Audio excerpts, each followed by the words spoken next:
right now? I'm in 10th. You're in 10th grade, okay. How long have you been playing this? 6 months? Okay. Good. What I appreciated was, it's a long one movement word, right? And it's sometimes hard, especially in something that's energetic, to maintain the energy and also the tempo throughout.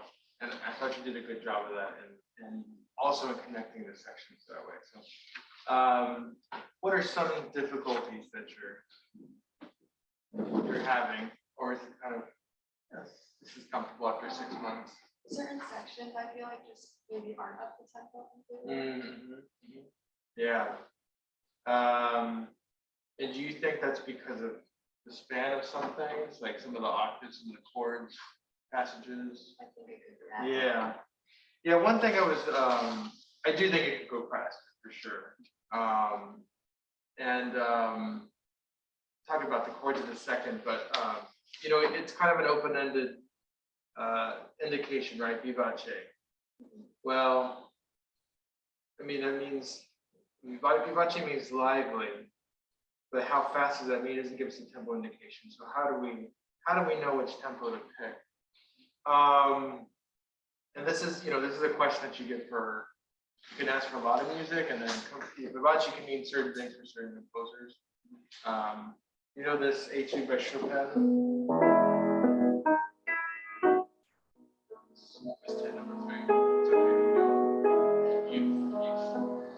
So it's marked lento, I believe, but originally he marked vivace something, which sounds very strange.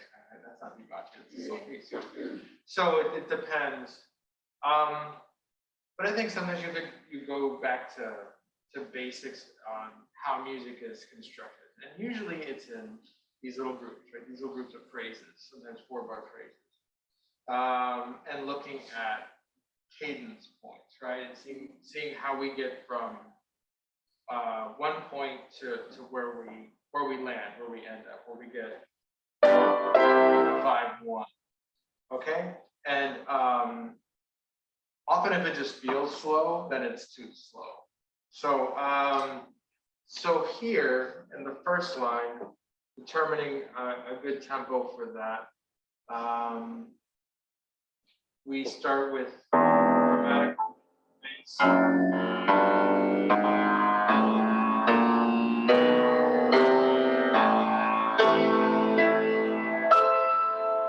That's where we land, and then kind of with the shocker note right there on the F sharp.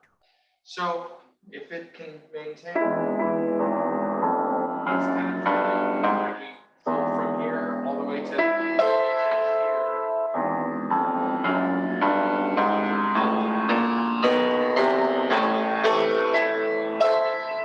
I think you'll have a set tempo there, and then you could use that for some of the rest of the music. All right. Some other sections, and you also have to consider like what the character you think of the pieces. So, for example, say I put words in your mouth about the chords, all right? But what are some other sections you feel are too slow?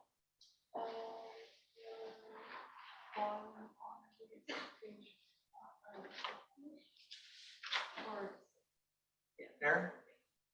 Because of this, maybe? Yeah. Oh, these thirds. Yeah, well, that's a different reason. It's hard. Yeah. It's hard to play. Yeah, right. And then how would you describe this music? I mean, besides the technical difficulty. I would say it's happy. Happy. Energetic.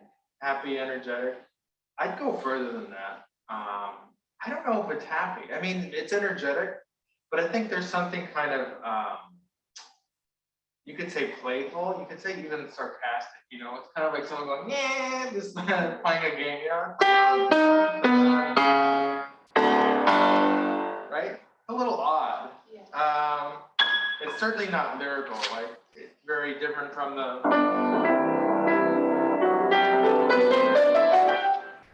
all of this stuff. So consider that and how you're playing those sections too, that it's very playful like this, going across the keyboard, okay? All right, so let's talk about some of these chords, because I thought in the lyrical sections here, the sections that are more traditionally, chordal, they don't have these kinds of harmonies. That you can listen for the tops a little bit more. This kind of chorale-like texture. Let's just try the right hand. Music.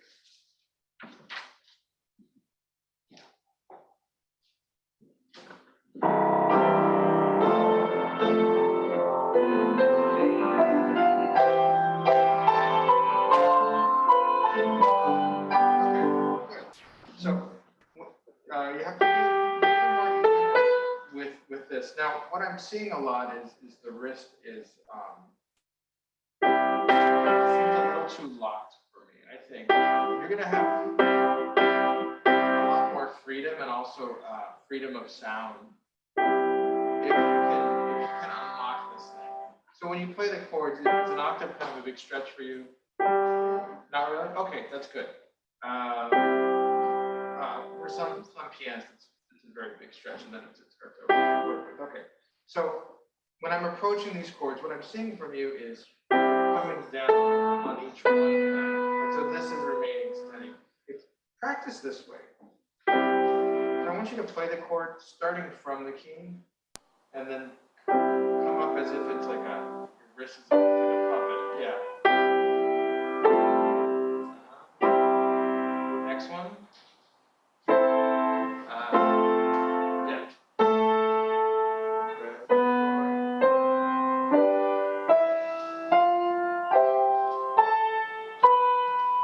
Okay, good. And when you play these, it's not so low that there's no arc here, right? You don't want to play like this so that the pinky isn't touching. Can we start right here?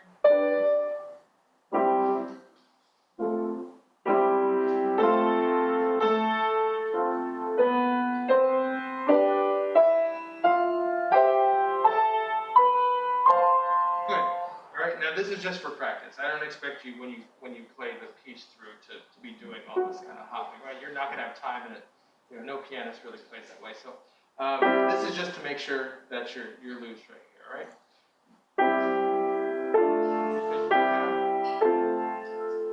This kind of sound you want to produce initially.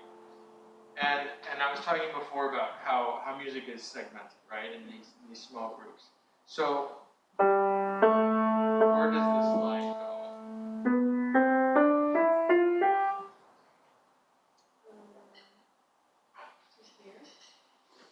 Yeah, maybe to there, and maybe even. You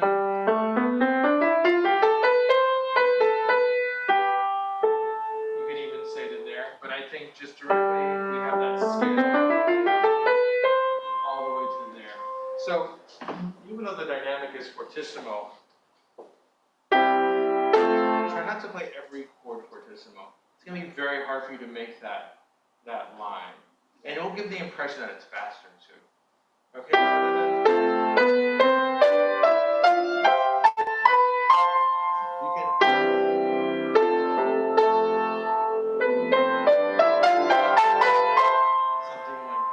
Sounds more brilliant as well. All right, let's try it. And then just dip a little bit down, the dynamic. If you're singing, you would also do this, right? It's like air support. Da da da da da da da. Okay, piano, we can just push buttons, right? That's what people think of pianos, but you have to think like a singer.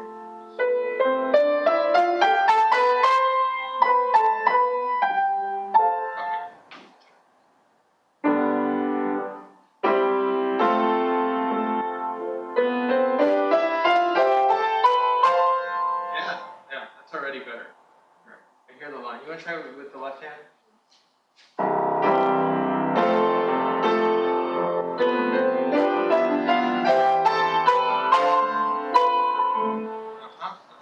Good.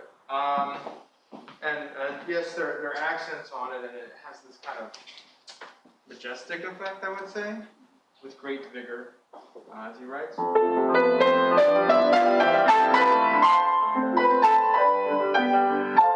you also want to get the beauty of the piano there. What tends to happen in chords and playing big chords is our thumbs start to take over. And so that challenges the voicing because you start to hear that. Which takes away from the brilliance of the line. So you're gonna just aim your hand just a little bit to the right. Let's try this again.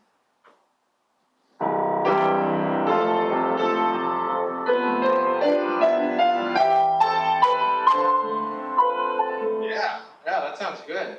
Nice open sound. That's very good. And then you have room now to come up more. Let's do the where it's an octave up.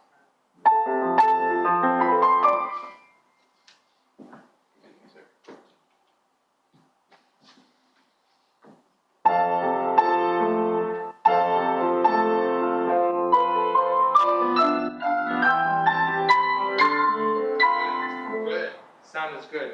Dip down just a little bit before you play this one so that you can get a crescendo up there. I mean, generally with the scale, and I have my students practice their scale this way, is you want to crescendo going up. Generally, that just makes it more brilliant and more lyrical, right? And conversely, there. So in order to make that happen, you know, because everything is so loud and so thick, we have to make some adjustments, I think, to the texture. So let's start right here again, and then just dip down slightly so you can make it crescendo.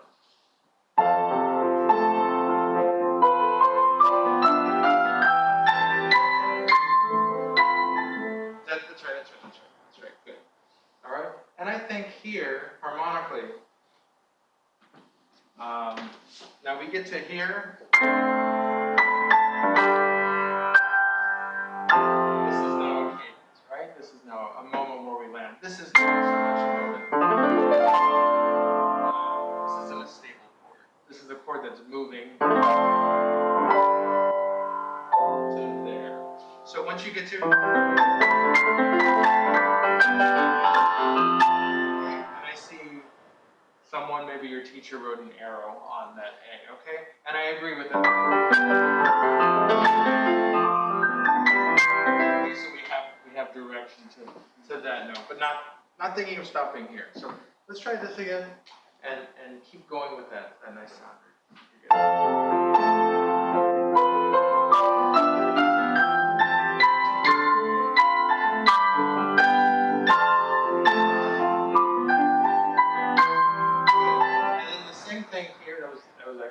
The same thing here with dipping down. We want to have, it's kind of like these waves, right? And you can see that in the left hand, right? These kind of like surging, very different from, well, not very different from that, but different from all the staccato stuff. Okay, so you want to kind of make a bigger difference from this to all this. Okay, right here.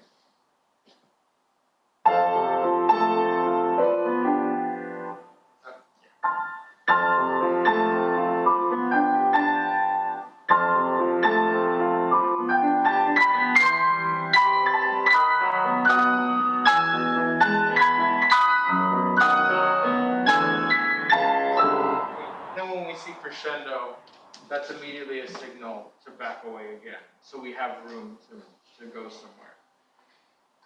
Again, it's not you so much. It's the composer has written this kind of orchestral texture, and we have to interpret that on the piano. And if everything's big, I kind of lose focus of what's important. And I think what's very important here, what's very interesting, is the change in harmony. Right? If we look here. You hardly have any accidentals, right? It's pretty much C major, F major-ish, kind of modal. And then all of a sudden here, we arrive at something that sounds brighter because we're changing the harmony all of a sudden. So.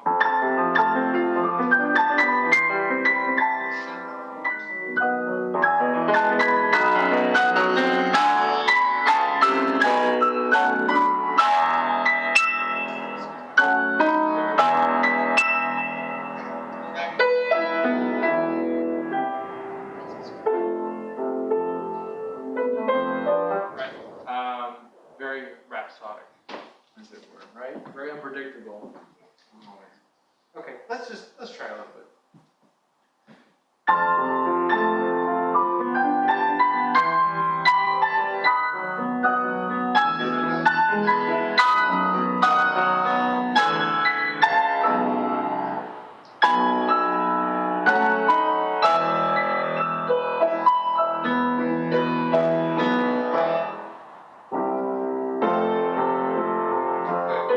Good.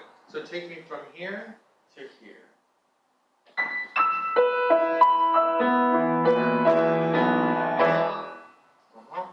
I think this is all under the pedal. Maybe we don't need to hear too much pops. It's a two-note slur, so the first note should be more, I think, in the two-note slur.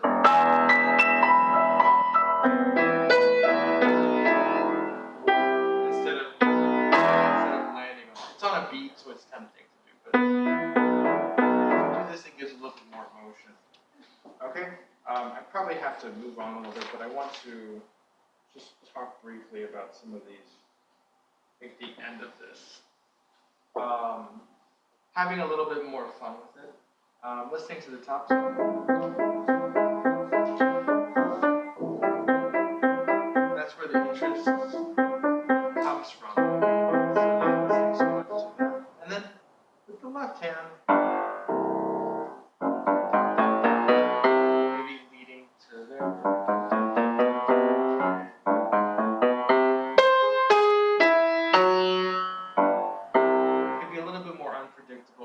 With these jumps, a little bit more fun. You said happy. Yeah, I think there's a happiness to it, but there's also this.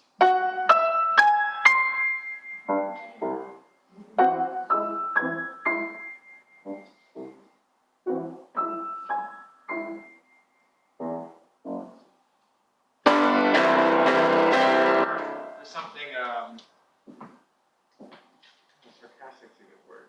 So I'm thinking of Prokofiev a lot in this section, okay?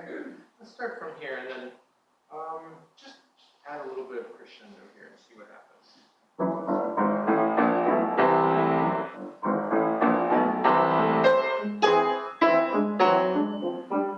Good. We have a lot of staccatos here. Here is not staccato. What if these are a little bit long?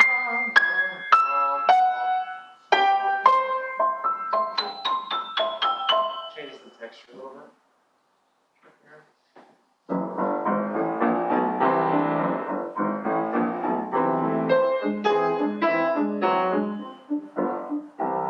Yeah, that's nice. Let's keep going.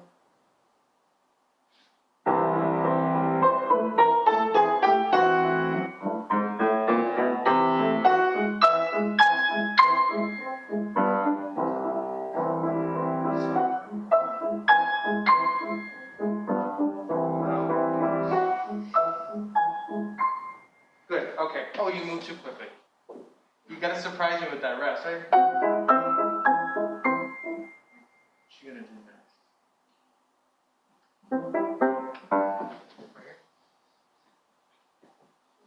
Yeah, as if you're planning it out, like you're plotting something. Rest. Rest.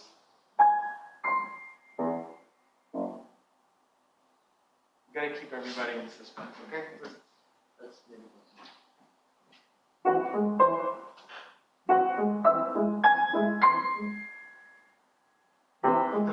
try it again. Stay.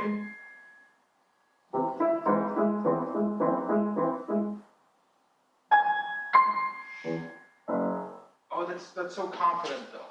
It's kind of like asking a question. This kind of thing.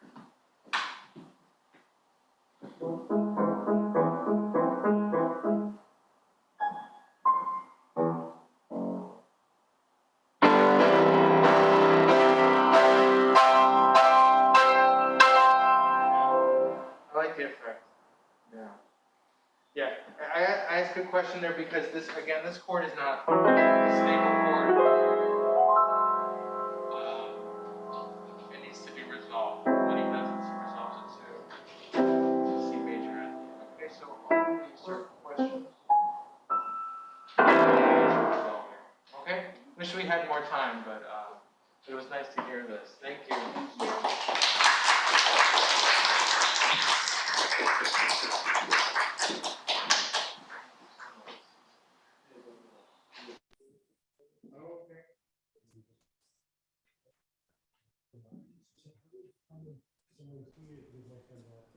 Okay. All right. Sounds good. Just keep shaking it now. Yeah, I'm just gonna. Hi.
question. So, how long have you been playing this? What grade are you in? This piece, I've been playing for 2 years, Mm-hmm. and Okay. Okay. So,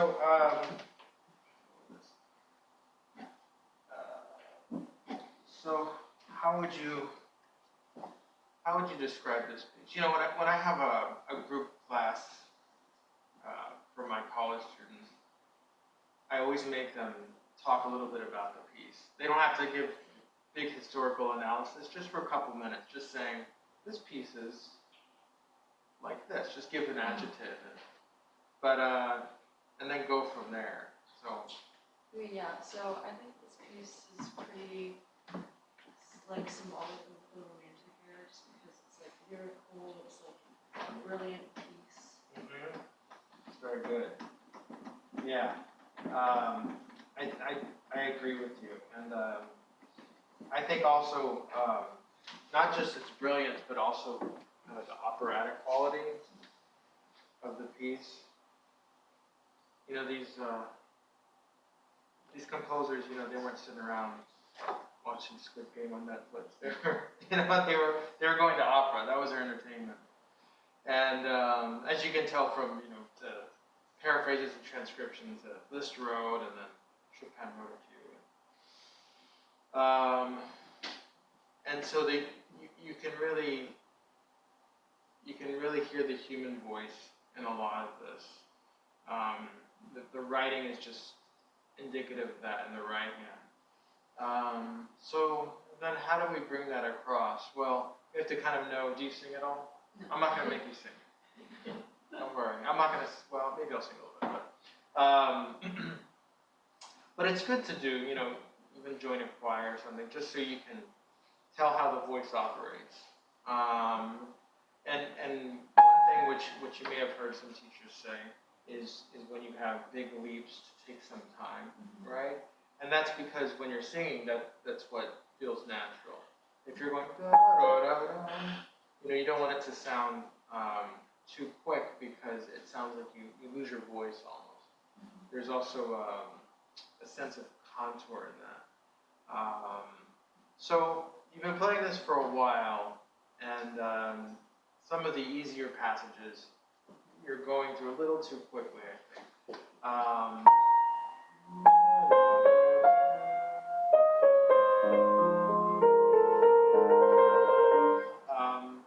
So try to play this at a more stable tempo, and I think if you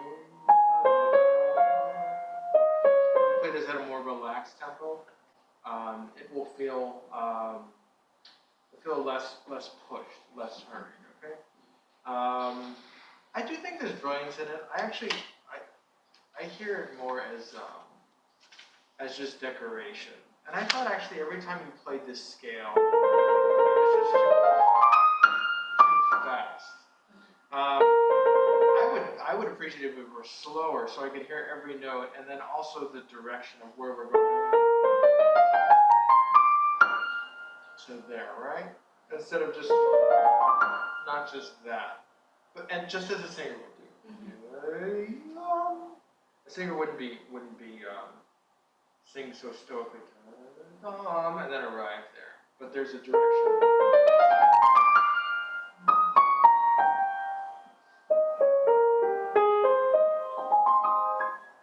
Okay. Let's try a little bit of this, and then I'll probably stop you. Okay. Begin.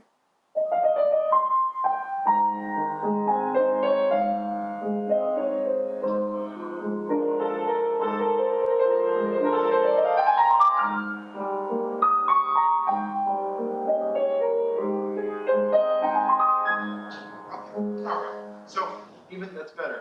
Even from the beginning, this leap up there is so beautiful. He writes light and delicate on Leggerezza. Do you know the Leggerezza? It's an etude by Liszt. No. It's another etude. Anyway, it's beautiful. It has similar thematic material as this. There's also another etude.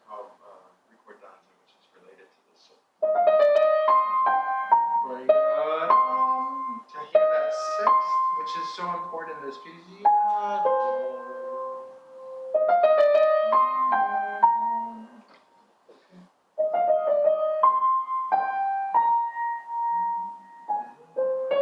That's beautiful. Good. And then also harmonically, there isn't much going on in the measure harmonically. Really, we just have. So we have the A flat major chord, E minor. So the B flat that's such a beautiful note, right? And it's beautiful because it's an ornament decorating that note. So there should be just a little bit more juice on it. Same thing here. This resolves to there.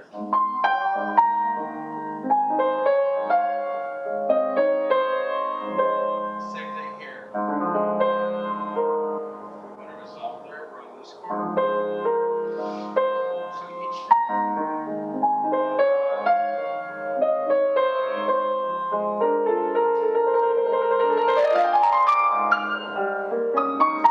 And the same thing here. We're on this chord, which is resolving there.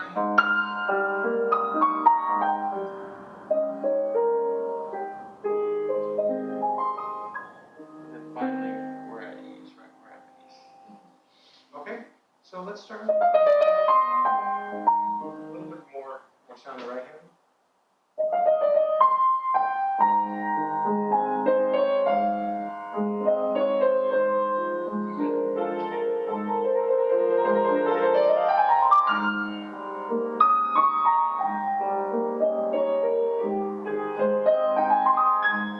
Good, okay, good. This was nice. I still think you can just enjoy that a little bit more. You could slow it down actually at the end of it.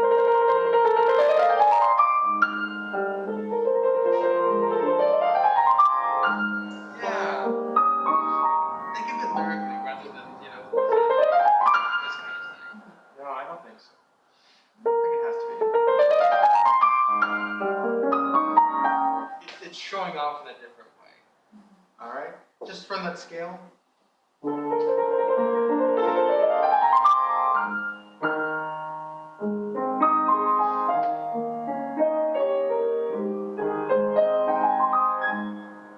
Good, good. And this is the last note of that phrase. It kind of just evaporates, right? So if you avoid that.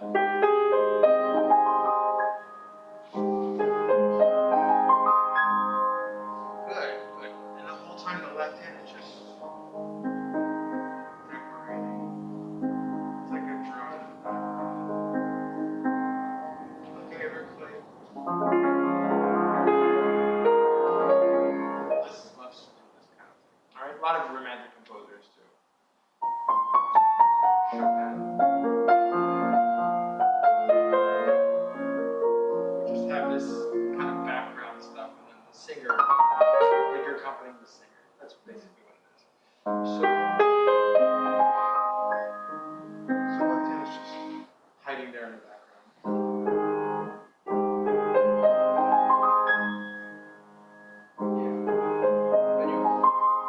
Beautiful. I love that. I think it's really cool. It's very sweet too. It's the highest note in it, but it's the last note. And I don't think it's right, there's no indication that he wants that. Okay. I think the same thing with the next section now. How does he decorate the next statement? Same. And it changes, right? You can maybe come down a line, or go up. But I think we need to say, "Oh, that's different."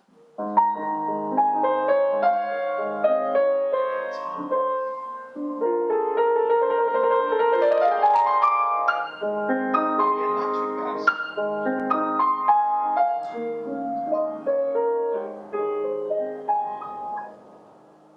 Okay, let's try the second. Da, da, da, da.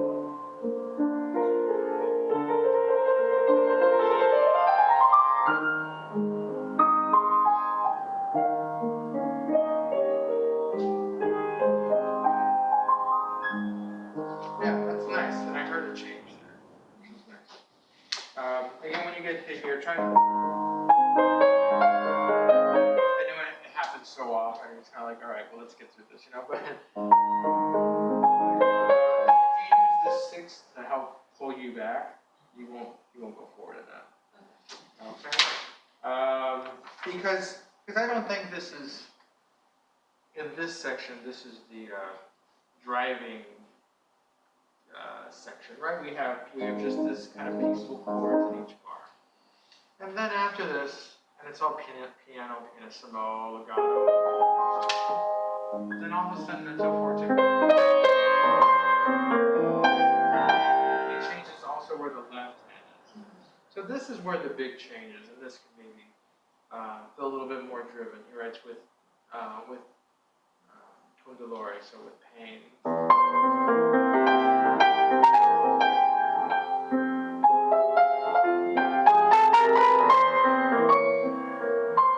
So this can be freer or a little bit sadder than all this. I'd like to. Can we start right here? Probably that scale. All right. You got it.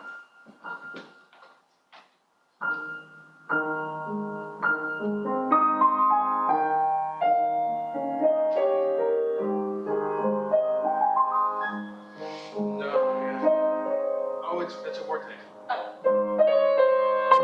Right. And if we're thinking operatically, this is okay. Scene. Someone else is coming in. Maybe it's not the same singer, or maybe it is, but now all of a sudden they're singing about something painful rather than something just beautiful skies.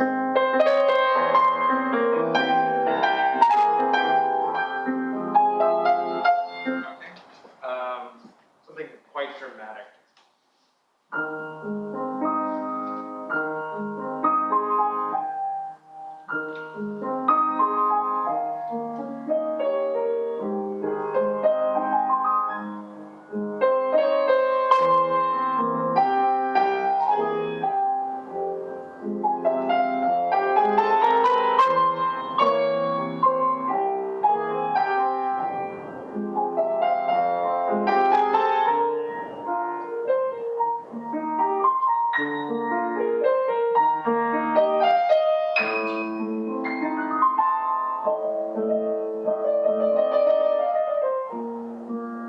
Okay, so let's look at all of this, all right? I think your intention was good at the beginning of this. You got to maintain it though. And what's happening is your right hand, you just dip out too soon. Okay. All right, you got to maintain. We were talking before with Grace about the cadence points, right? The points where we land. The point where we land. That's it. Okay, but not here. Not there.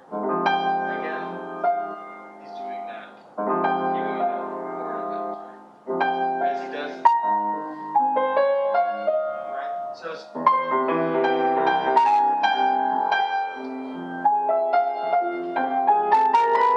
then maintain a consistent sound in the top voice. So I think just think of it a little bit fuller. You watch any opera or opera scenes? No? Oh, no, you have to. You have to, I think, in order to. I love it. Yeah. I mean, start with 7, okay? Then you can go to a full opera, okay? They're long. But the kind of drama you just, it's really extraordinary, and quite beautiful often. But it's the only way to really get, I think, what he's saying, because it's hard to do one person. Okay.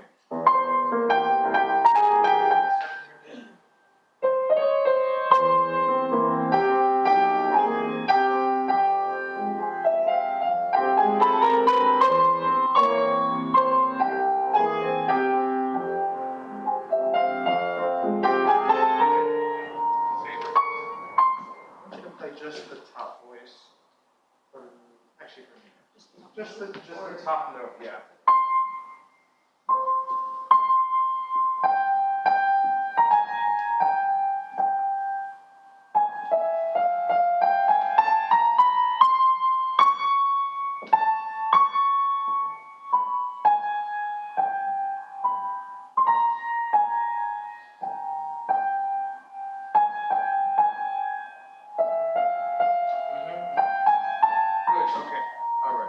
So this is the useful exercise in knowing how you're going to shape the melody. Okay, sorry to put you on the spot like this, but what you're doing that's nice there is you're maintaining the tone throughout this. What's happening is you get to hear when you're playing the octaves, and I don't hear the resolution. So I just want to hear. That's the resolution. These notes just decorate or decoration.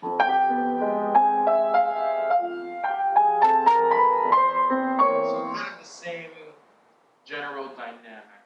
Not too much dipping down within a couple of bars, okay? Yeah.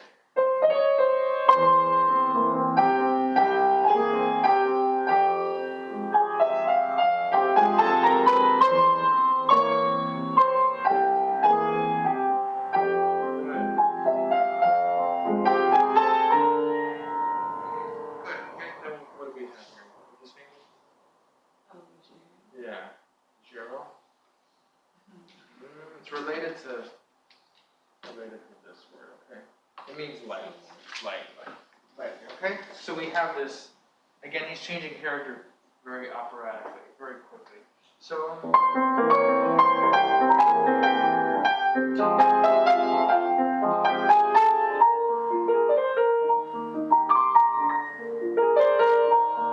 birds are coming out. Life isn't that hard.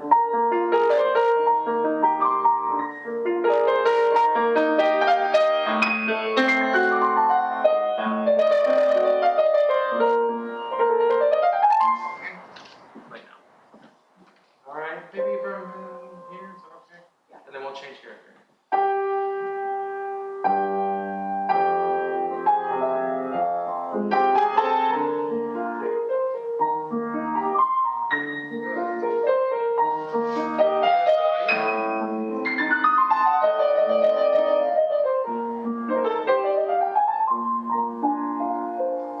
Good, okay. Pretend you're singing with all this. How would they sound?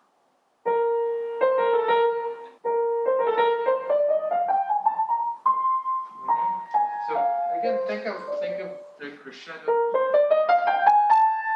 think within this scale, so we're going to a peak.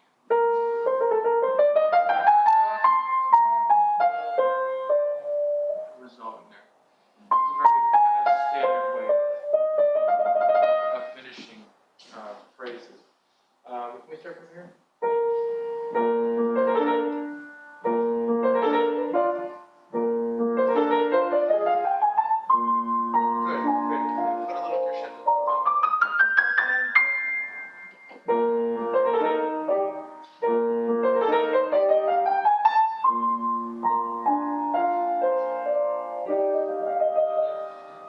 Because this is all the singer showing off.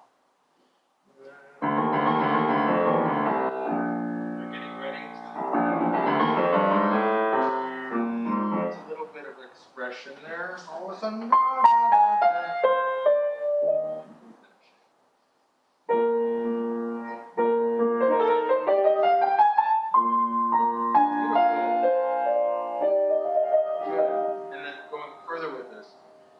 Check your pedal here. I don't think you need it. Well, here, but not the rest. Okay. Yeah. So lift off. Yeah, let's try it.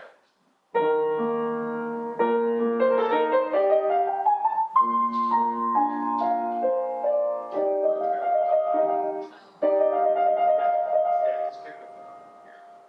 Let's try it again.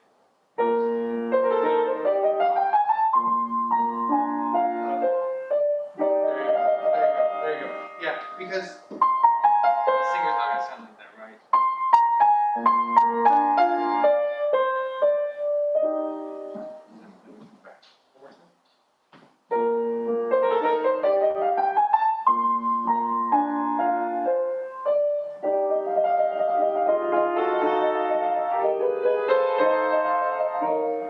Good. That voicing's better than it was before. Okay. That word again. Light. Very good. Okay. Right. And this, yeah, it is light, and there's direction with it. So you could experiment, like I was saying with the scales, to make a crescendo.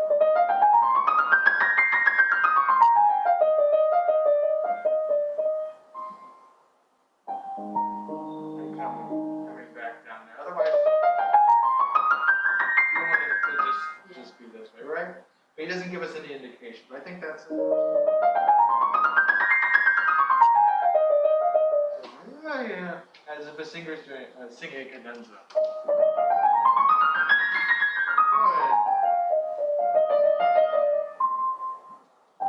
Right. That has a lot of variety. Okay. Good. I think the same could be said here. Right? We see all these tiny, zillion tiny notes, and I mean, the first thing I think is, wow, that's a lot of notes, and that's really quickly.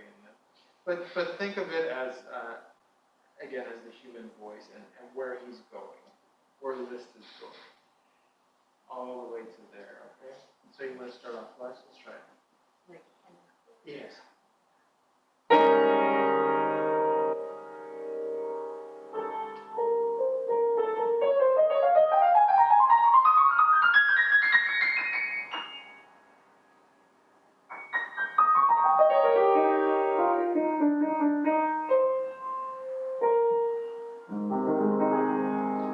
Good.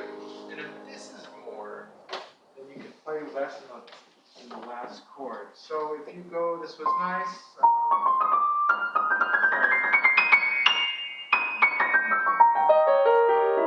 Maybe sometime. Not too quiet. Now. Something like that. Okay. Again, you're like I was talking about with Grace. You're making me wait. Right? For this resolution. Okay. Why don't you just go for it?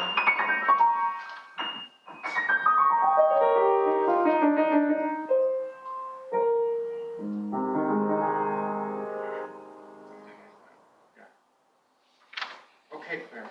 Good. Nice to hear you. Thank you.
You've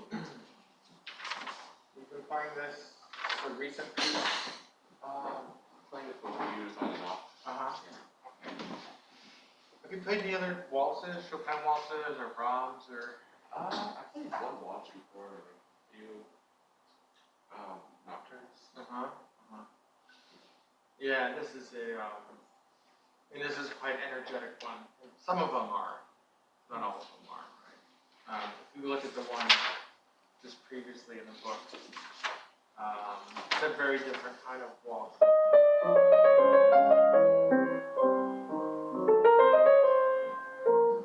Very different atmosphere. But I think they both share the feeling of the dance. And it's hard to feel sometimes in the faster waltzes. You know the minute waltz?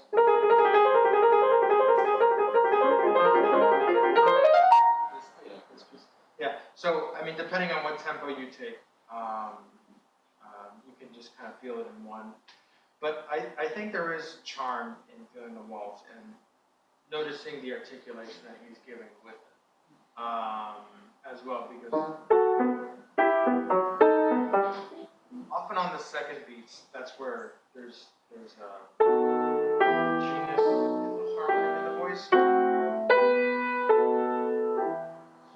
I mean, the right hand, of course, is brilliant. You're playing it very well. But this is often guiding the harmony.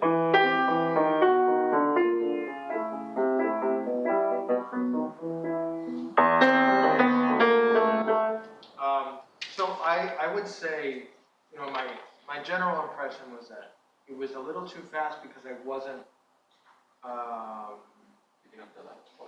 picking up some of the harmonic beauty from the second beat. Even in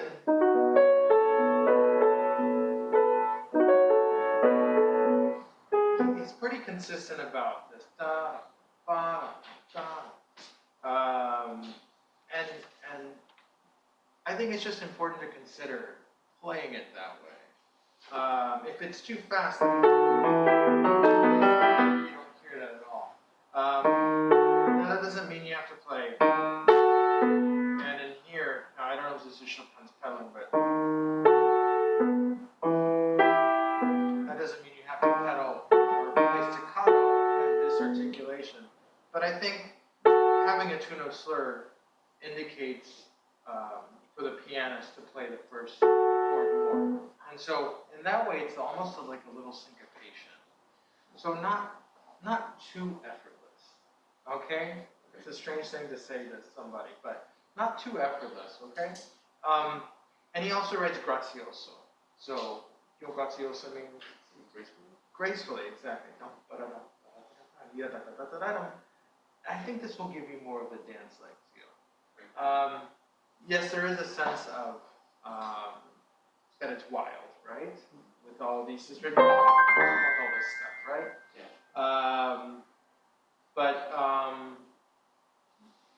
But also we need to, as I mentioned with Claire and Grace, we need to find out where we're starting and where we're ending in the phrase. Okay, so.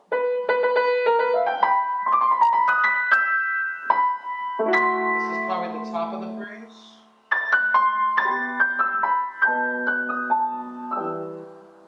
He indicates that with dynamics as well. So if you can bring that out, it may actually slow you down and feel a little bit more grounded and get that grazioso.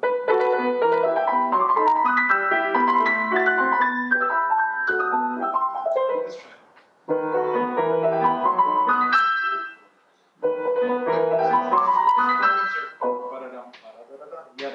Just a little bit slower.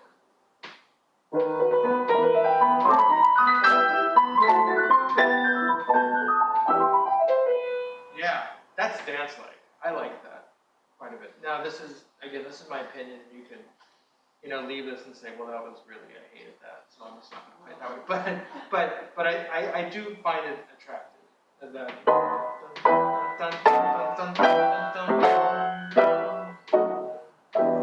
hearing the harmony that way, okay? So not just the right hand, but let's try that again. I'm going to play along with you. Ready? Go. Good, good. Even the first, the first note, when you started the first note, I thought, oh, this is going to be fast. Oh. Because I didn't hear 3-1, and I need to hear that because this is that chord, right?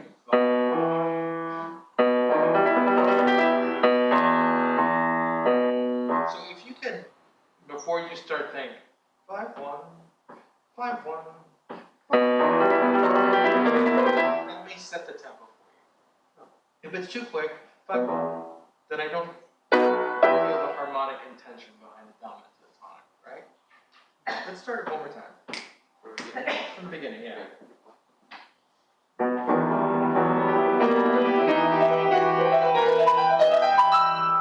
And listen for a little bit more juice in the. Yes, yes. And then we grow from there. So not piano.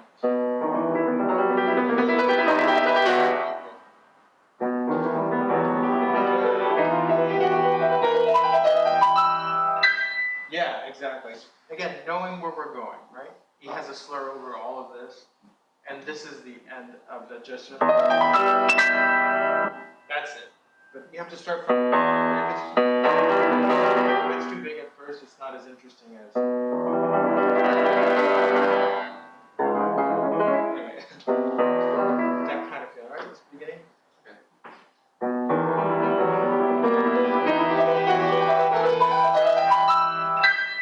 Yeah, that's nice. And actually, it's slower. I think it is. But I hear that this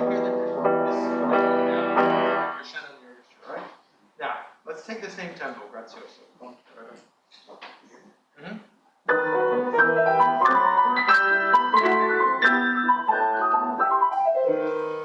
Uh-huh.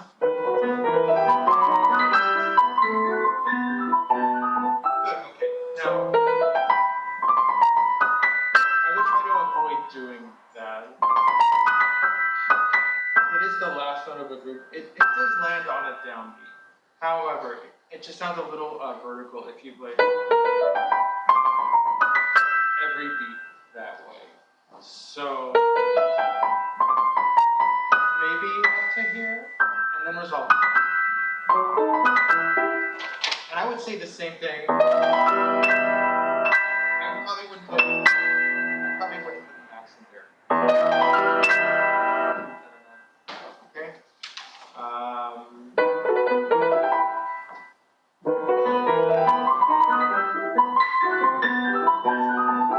Dynamics.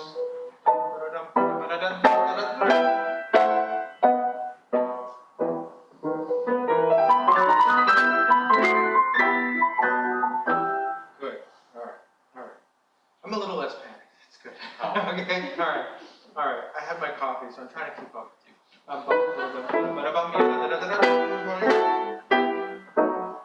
You got to dance a little bit more, okay?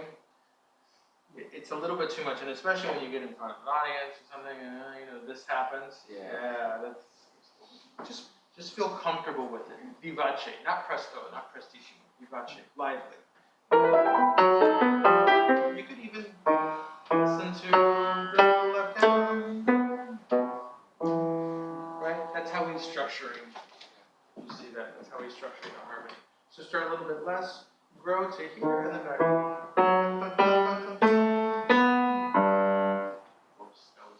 That's okay. Yeah, let's try it again.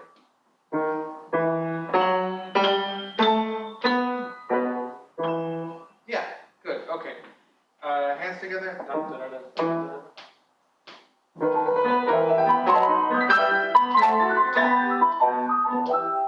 Good. That's nice. Okay. Appassionato. What is that?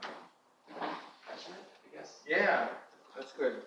Well, my college students could learn something from you. It's you just it's so important to just read all these things and make sense of it. So how do we make sense of passionate? That implies that what's before wasn't necessarily that as much. More melodic, more. Yeah, I would say so. Yeah, more melodic. So which I think you should probably slow down. Okay. So you can, as I mentioning with the listing to hear these contours in the line. And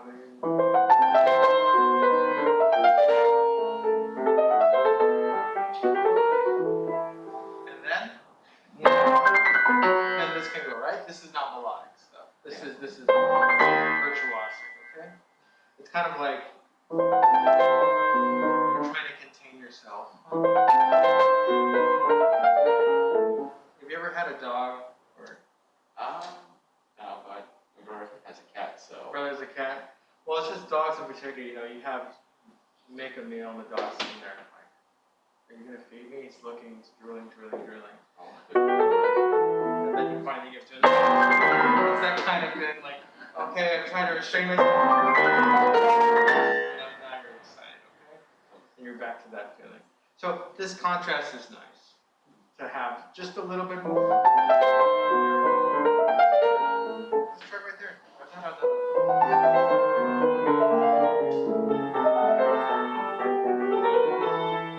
Good. Now, again, just as in this list, we have that 2 note. Listen for the beauty of that in resolving. And try to avoid that. Okay?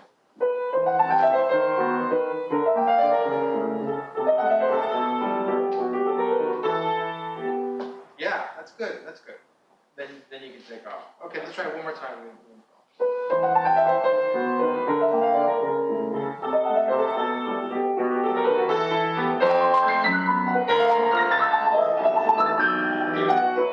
Yeah, but your dog got the food too early. Now, yeah, you gotta finish the phrase, okay? Because we have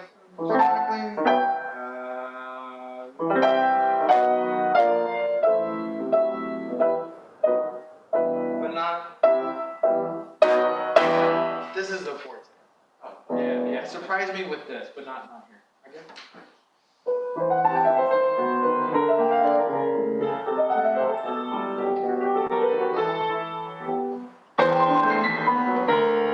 Yeah, something like that. Okay. So work on. Actually, you know what? I want you to put the right hand right.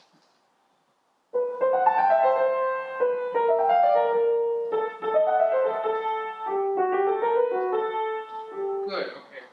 Landing here. Make sure you have a good grip on the. Yeah, you're moving the wrist a little bit too much, and then you don't have a grip here. Yeah, you see where your finger is. You're almost off the key. Yeah, there. And when you get there, then you can move the wrist around. But if the finger is like this, you're gonna slip off the key.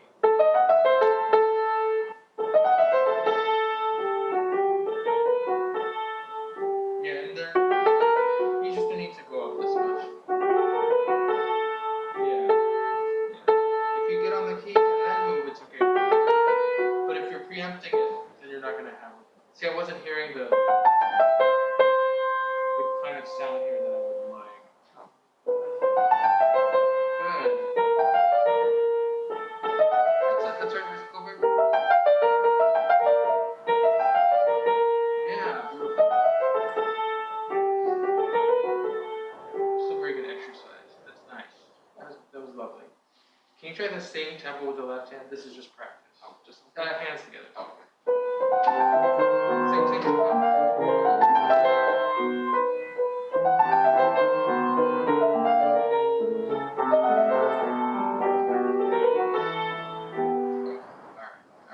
This will be good for you to practice slowly, okay? To listen to all these. It's very colorful, actually, when you do this. Okay, then you know you can play this. Again, I would. Same thing here. Not an accent. There. I would say. Moving on from here. I'd like to hear just the right hand, please.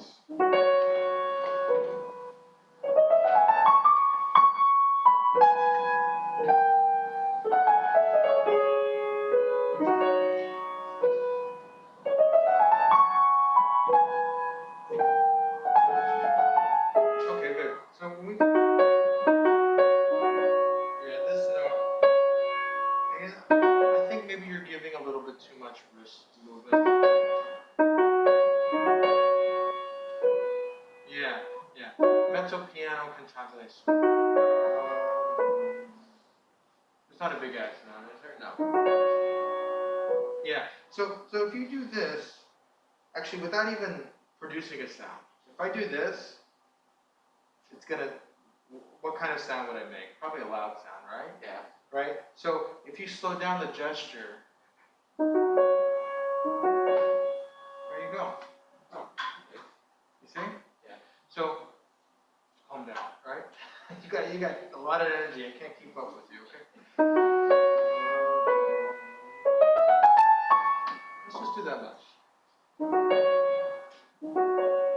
Yeah.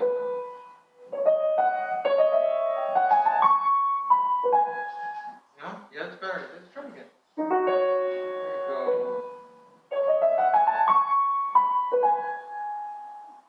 That's nice.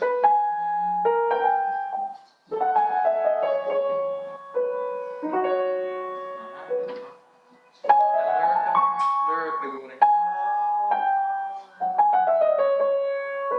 And these are just decorating.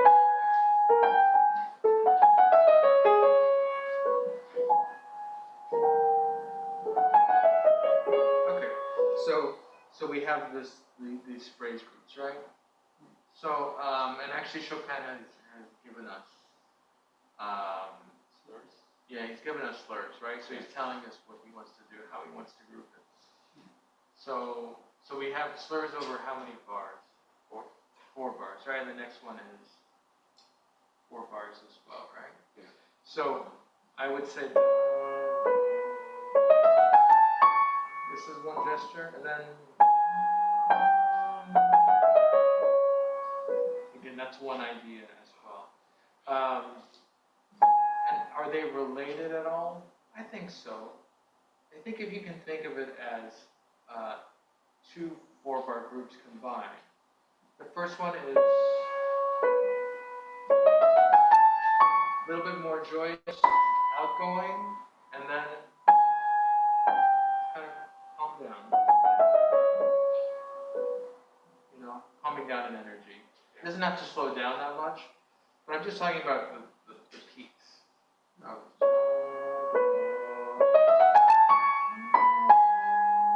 Falling down. Again.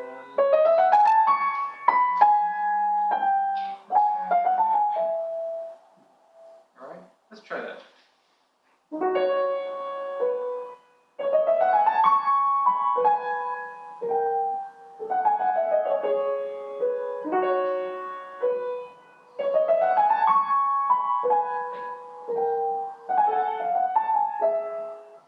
Yeah. So when you get to here, I think it gets a little soft. This was lovely. When you get to here, again, we have to come down to here, right? We have a nice 5-1.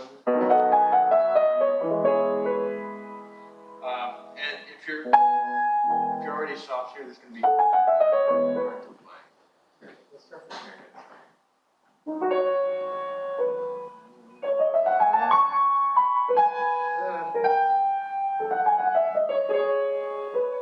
Very nice. That's very good. You want to try hands together? Same tempo. 1, 2.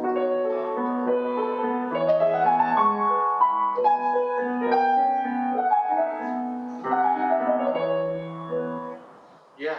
Let's try it again. Let's try it again.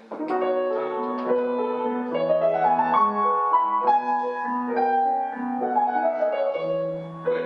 When you get to the 8th notes, what you're doing so nicely when the Rayam was playing by itself was it really sounded like a singer. Right? I heard you. Each one was more than the next one. When you put the left hand with it, it started to become mechanical almost. So you still have direction in it instead of that. Yeah? Yeah. Yeah. It sounds good though. That's just one more thing.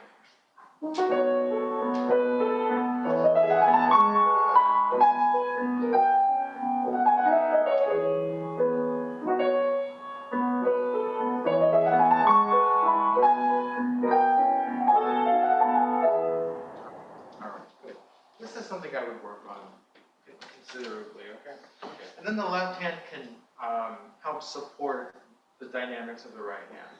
Right, so you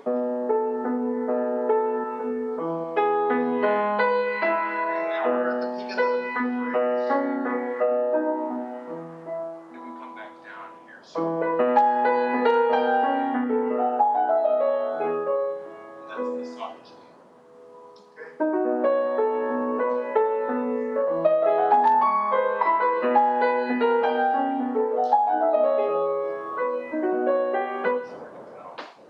All right.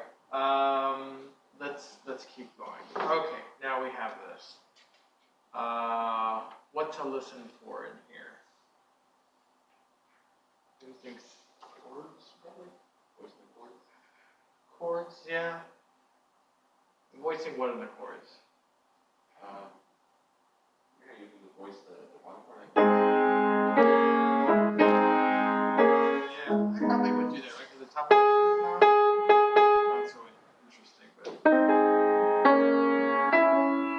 maybe from there. I think the left hand is also. If you can think of like a really virtuosic double bass player or something, this kind of gesture. These are big leaps. It's a huge gesture, actually. So if you do that, I think it takes away from the expanse of that writing.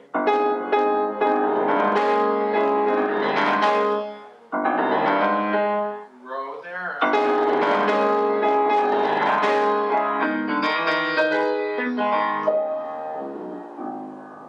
Okay. Also, it's a huge leap. All this stuff needs time to hear the melody from here, here, here, here, here. So, so if it's too quick, I almost don't hear the connection between those ideas. So that's why it's important to take time there. How about just the left hand?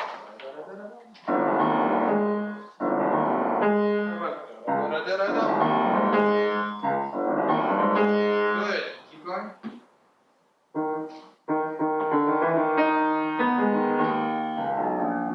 That's nice. Yeah.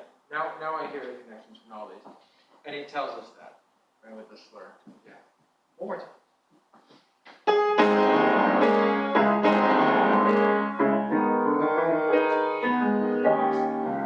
Okay, what if this chord, you don't hear so much of the right hand? I know it's fortissimo, but it sounds a little just too percussive. Do this.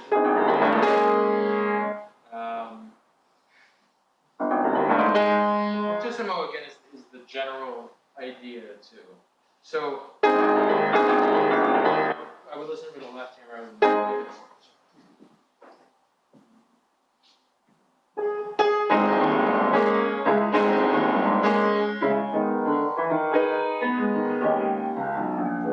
Good, that's nice.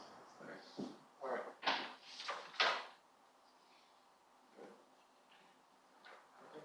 If you keep the tempo steady here, that makes this very exciting.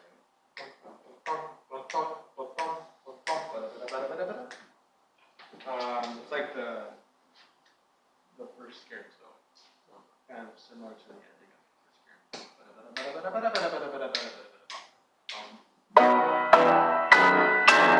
Okay, it was very rhythmic and strong.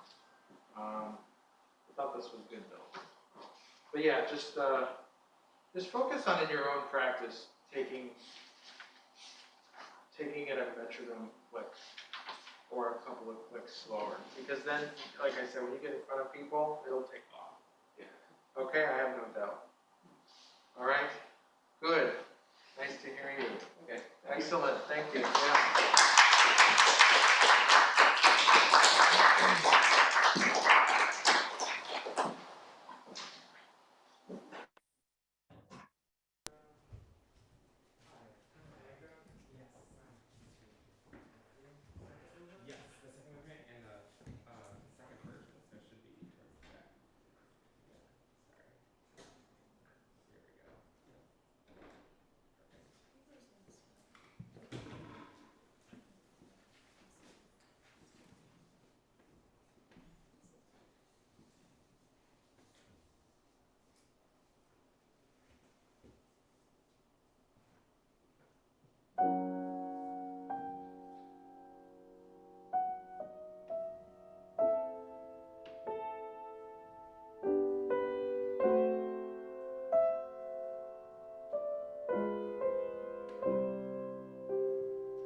Yeah, good. Excellent. I'm gonna be playing it for my graduate recital in the spring. Oh, okay. Excellent. Excellent. So, what are some challenges? I mean, in this moment in particular, I would say. I think having I think this morning I was thinking about like my general idea of sound that I wanted, but then kind of being too careful in some places, and then not having like a broader picture of it. Yeah. Because it is like a delicate mood, but also allowing it to sing. Yeah.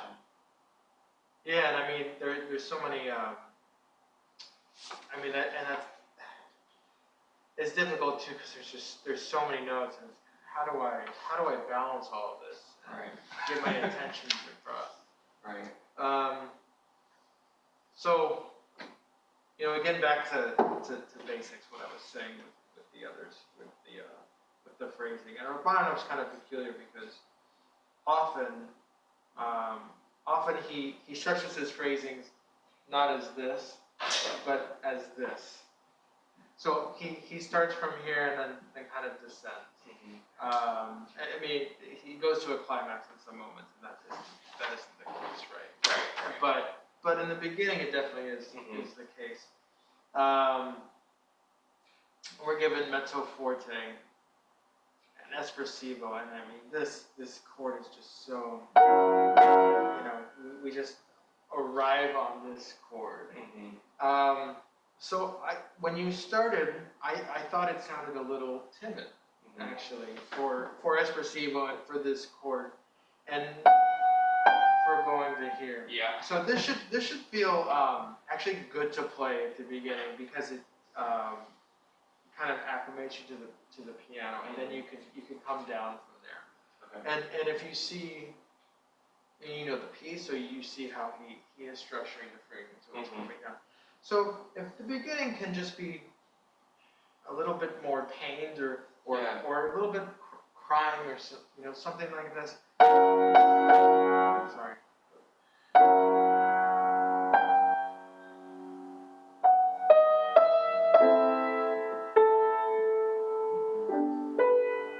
And then this can be less.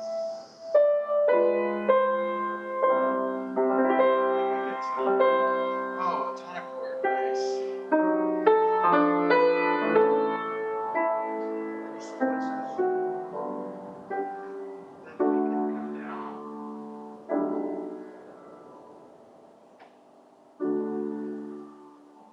Even with this.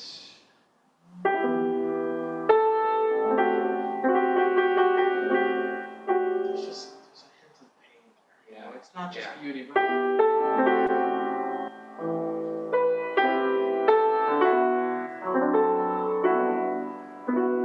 so I guess my point with that painful quality is that there's just a little bit more sound, a little bit more, a little bit of this juice in it. Okay, not just placid, Right. which we get it. Right. Maybe there. But that's the resolution of all of this. Yeah. And all singing out. And often in his works he structures the voicing, and so he actually does it. It's a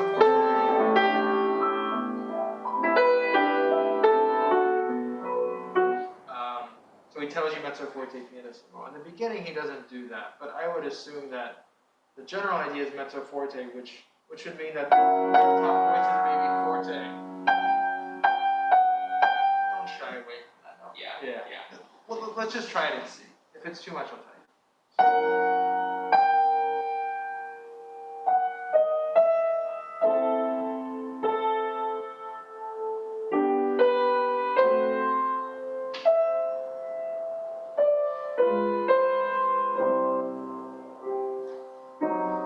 You still got a ways to go. Yeah. So these are. This is.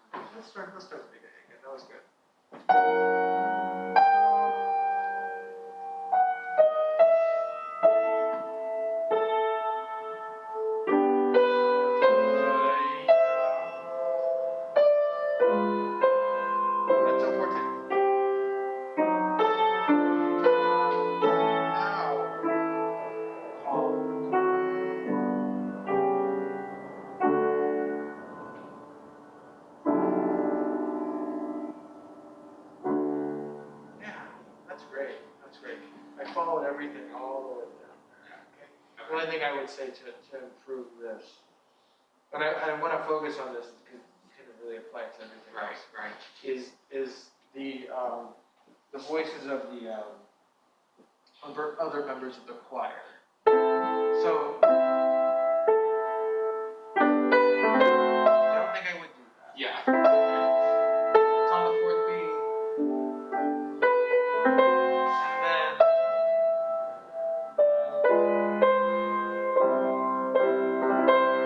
the sun comes through the clouds.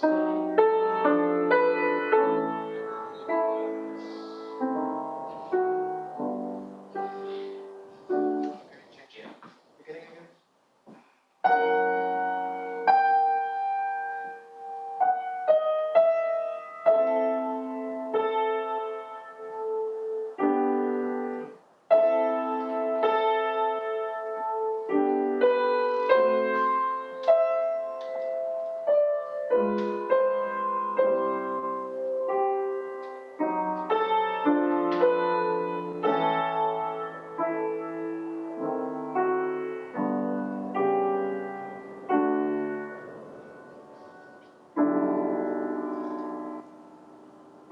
That's excellent. Can you keep going, please?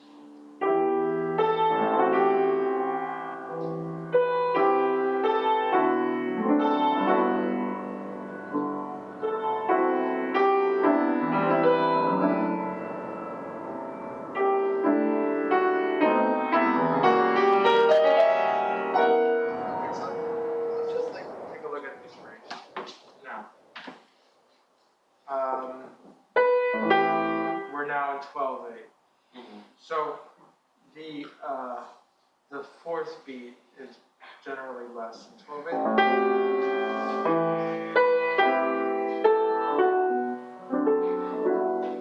Maybe it's because that takes away, I think, from the kind of lilt that he's. Yeah.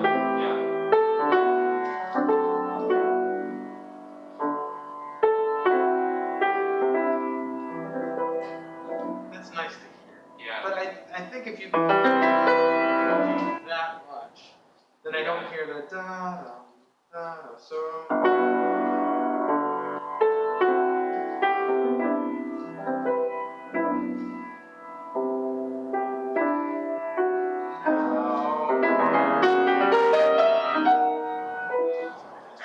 You play.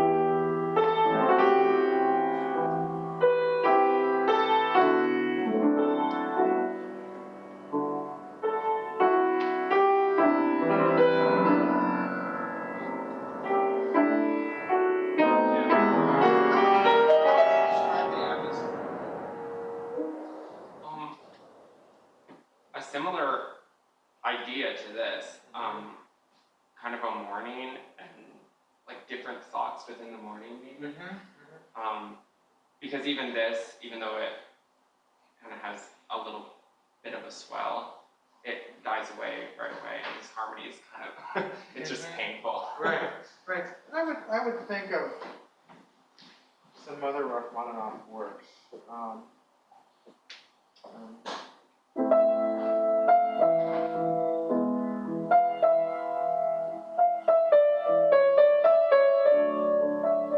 This is one of the songs of this 4. Okay. I just think of this kind of steady falling down. Yeah. Even.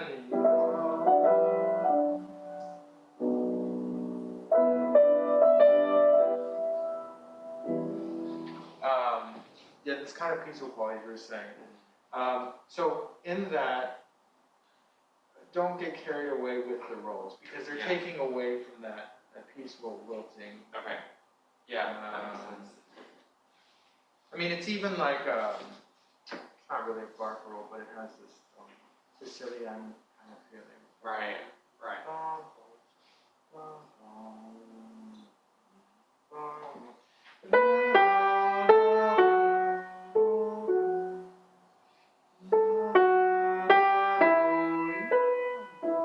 So you want to hear that more than the harmony. Yeah. Which will take away from the peacefulness, I think. Right? So So let's try it.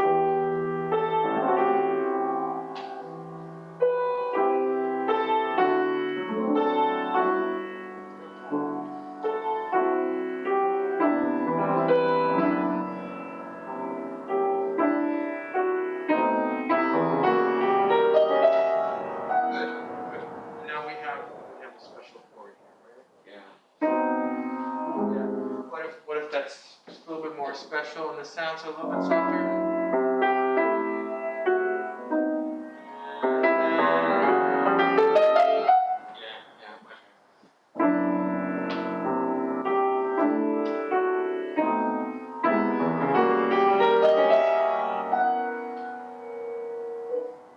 Gorgeous.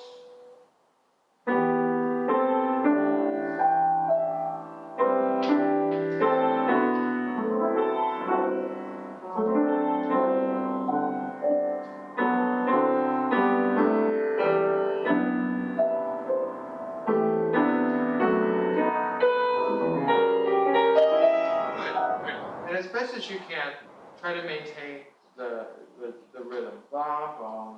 Sometimes you're a little early with that, and it makes it sound a little agitated. Okay. I don't think yet. Okay. We get that. Yeah. Right? We definitely get that. Right. Da, da, Okay. If On the anything, eighth note. if anything, I think it's delayed. Okay. Yeah. Da. And he signals that later on. Yeah, on the 8th note. Yeah. So they're just a little Yeah. early. Okay. Yeah. Yeah.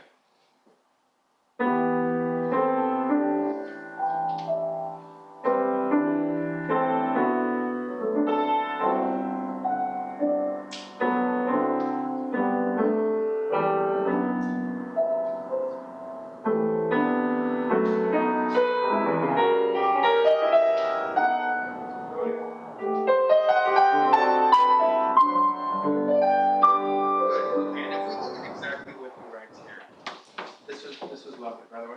Yeah.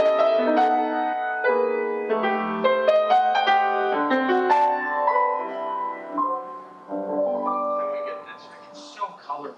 Yeah. You have to kind of resist what would feel natural, which is this, right? But it's so genius.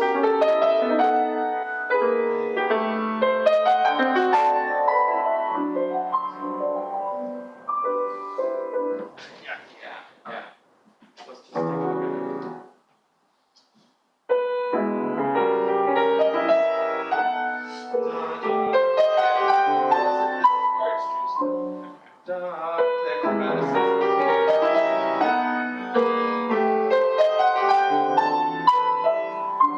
Okay, good. Let's do it one more time. Just watch your tone. Maybe a little bit too much. Maybe.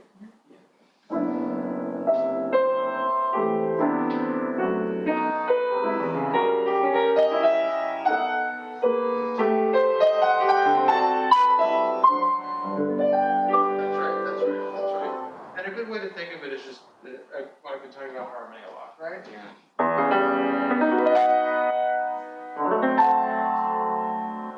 That's all he's doing. Yeah. Right? If you just look at the bass line, right? 2, 5, 1. Yeah. There it is. Yep. Okay. This was nice.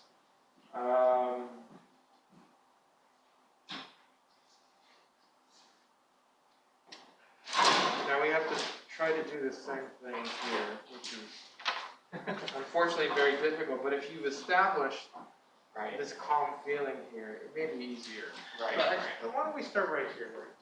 Okay. I think it's Okay. yeah.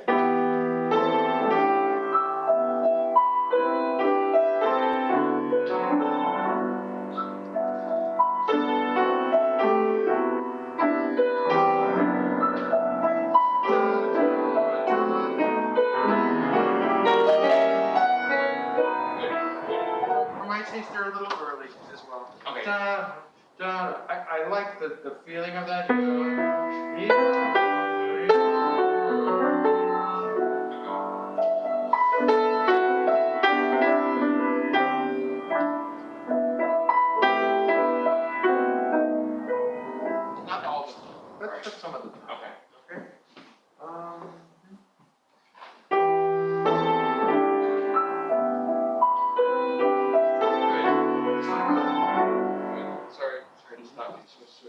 Okay, let's look at the bass too. We have A, G, F, E. So again, he's doing this. Coming down. He's Yeah. coming down. So we have to come from a spot then.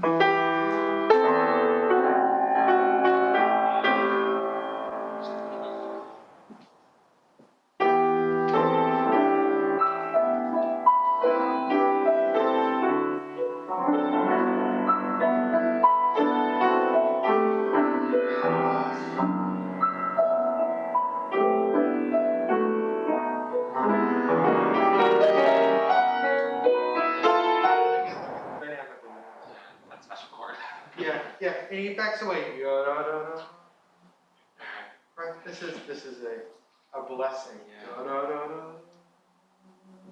Not an arrival.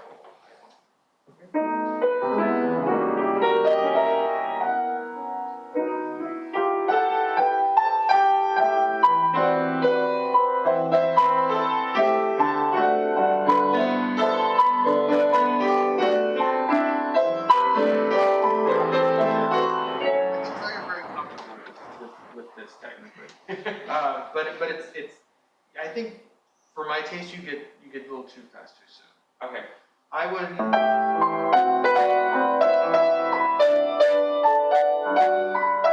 what happens is you're getting there just a little early Okay. for me.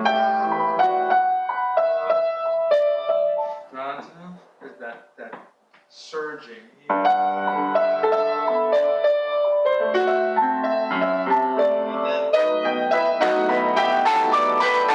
This key, maybe be more forward. Okay.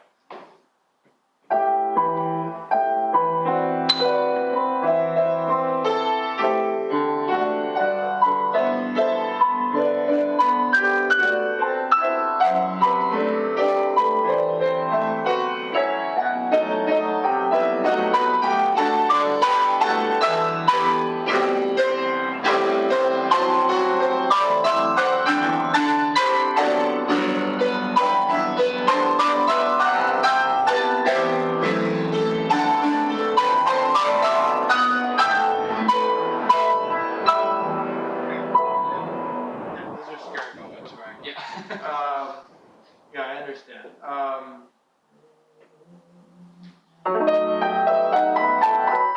This is all very good. Yeah, you just have to pace. Yeah. Because the big moment is here later on. You could even if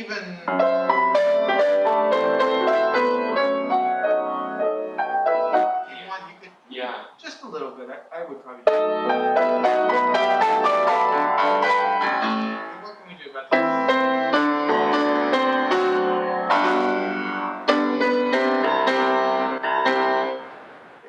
If you could think about it as if you planned here, but not that you're doing this. Right. As if the accent's on the C.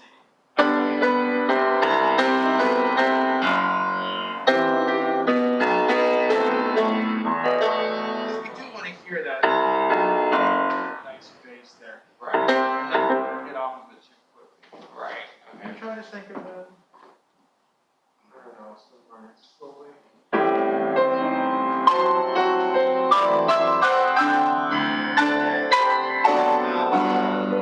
Don't hesitate.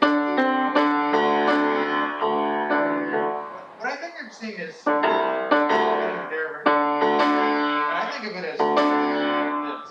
Moving up from here rather than moving down. Okay.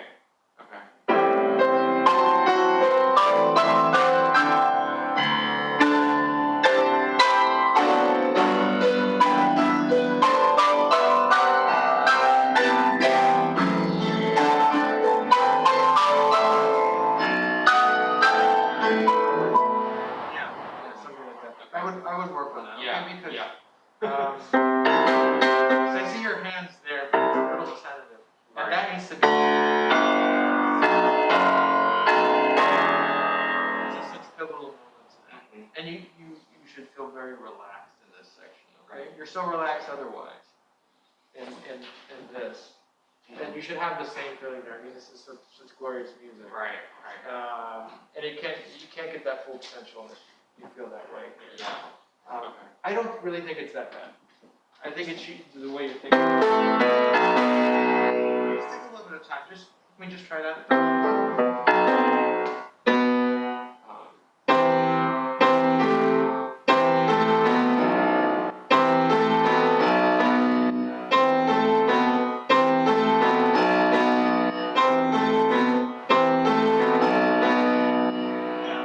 That's good. Because I'd like to hear this note. Yes. There's an accent there. The accent's going to come up because of the thumb. Right.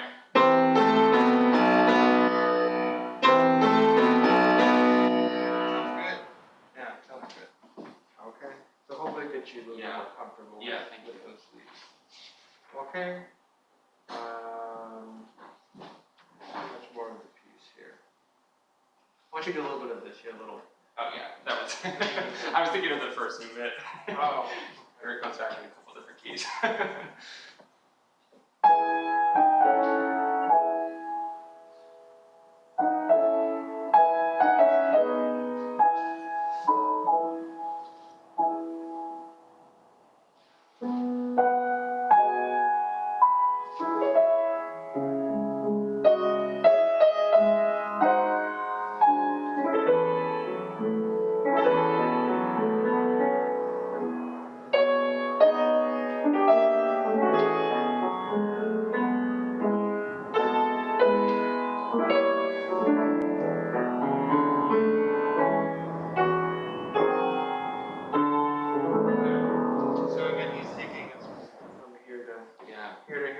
So yeah, piano dolce, but voiced it. I think with this,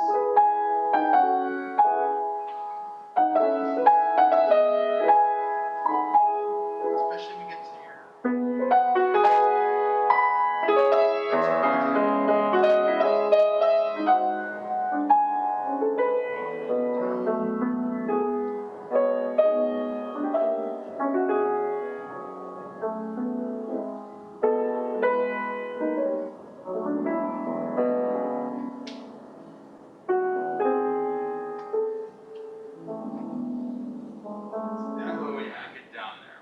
If it's too tender here, I don't know how you're gonna get through this, right? Yeah. So I'm just making a little adjustment to the voicing. Yeah. Let's do this last.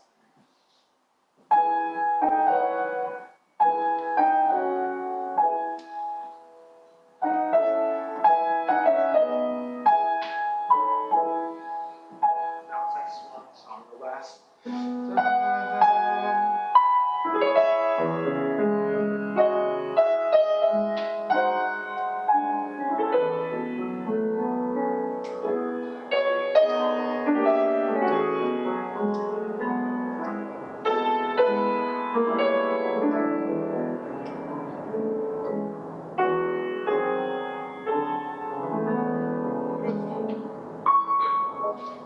I was snapping my fingers to calm this down a little bit.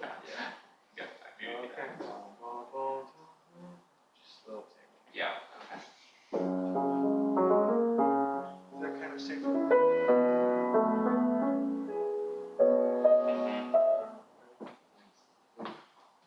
We've reached ultimate peacefulness, heaven. Yeah. You know, which Before. so we think. Yeah. Okay. Lovely. Thank you. Thank you. Thank you so much.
Did you hear any of the Chopin competition that was going on recently? A little bit. A little bit? Yeah. The playing was just extraordinary. And it's also, what was also extraordinary was to see how all the pianists at this high level, how they sound so different on often the same instrument, but also how physically free they were. And I'm not talking about, pianists that are doing this kind of thing, but how comfortable they are at the instrument, but still making a beautiful tone. And I think you're doing that in a lot of areas as well. The opening, I think the opening in some other areas, you could be a bit, if this is so general, but you could be a bit freer with the right hand, specifically the right arm, to get a brightness out. For example, this material at the end. We have to arrive at fortissimo. The problem is these massive chords, and then how do we, where do we come from, and where do we end in all of this, right? So, and then on top of it, we have to make sure that that the right hand is not sounding vertical, which yours is not. But I do think there's certain brightness that needs to be there. The left hand is covering the right hand in all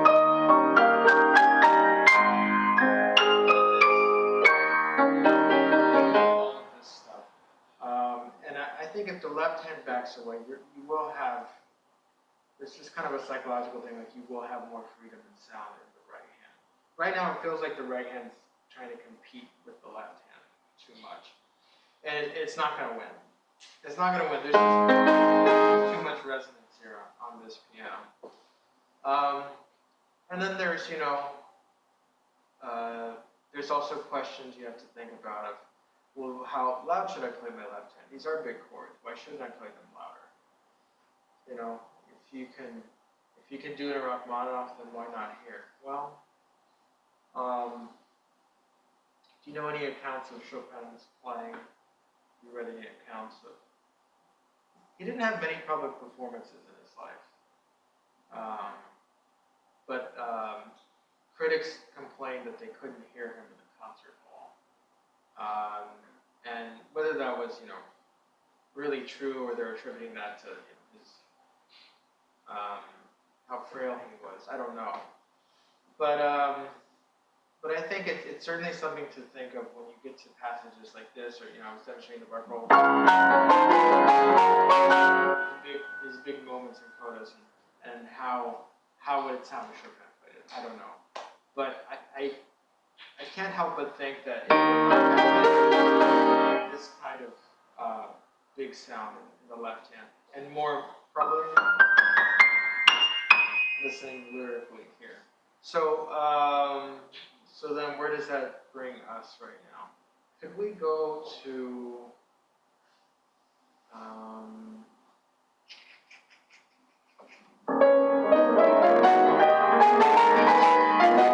here?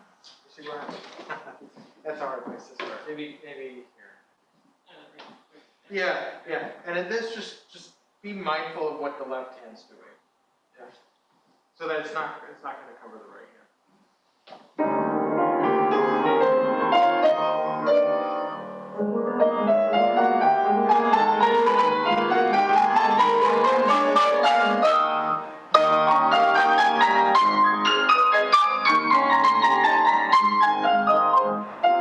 That's good. That's better. When you get here too, you play very beautifully in the single notes. When you get to here, it sounds a little vertical. So you may want to just back away from the next note so that you can drive there. I was talking about this in one of the other pieces this morning. to lead there, which will sound like this, okay? It's all the same dynamic, but it's just tiny changes. How about just the right hand? Yes.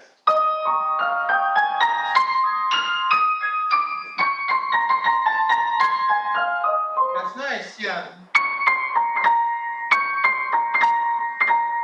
Not both notes.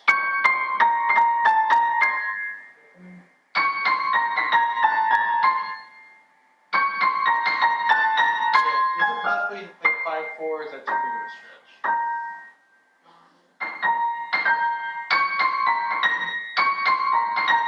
I would use 5/4 too, but my hand's different from yours, so.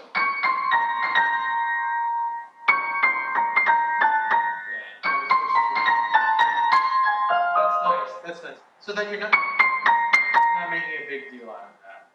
Again, that kind of gets you stuck. You want that gracefulness in there. Okay. This is nice.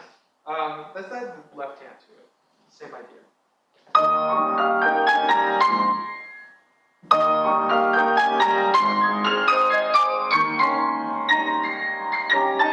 Good. Okay. Now, we're coming from all of this. How would you describe everything on this page and this page before this? What's he doing?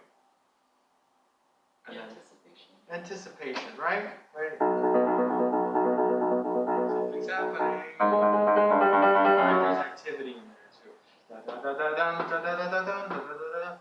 But the point is, it's like a perpetual motion, right? Left hand has steady 16ths throughout this whole thing. Then we get to here, and it's it's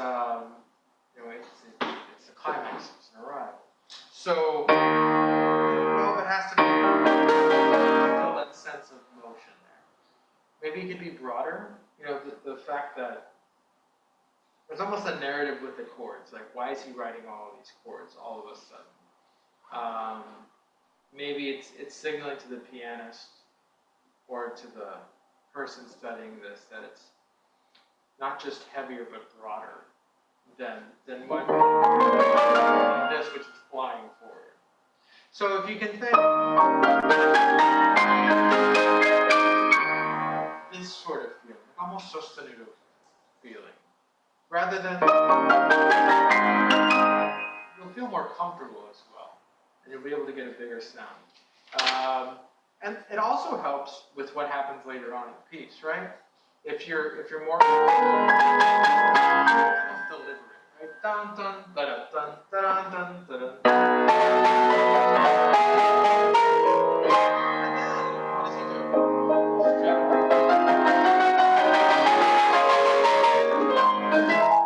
Okay, then we go. But this stuff can feel much broader compared to everything that you established here. So let's go back. Okay, let's start here, okay? Motion and then.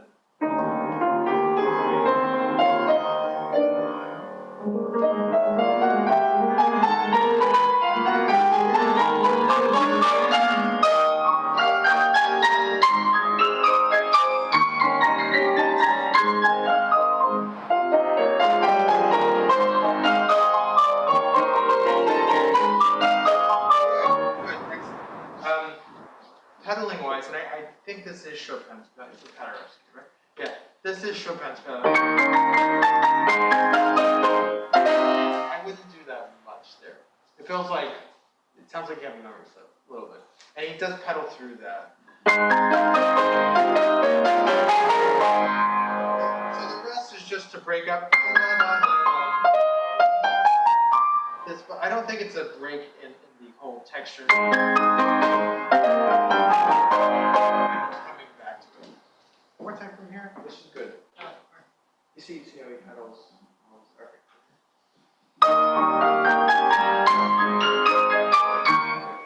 Think of bum bum bum bum bum, like it's a struggle to get here.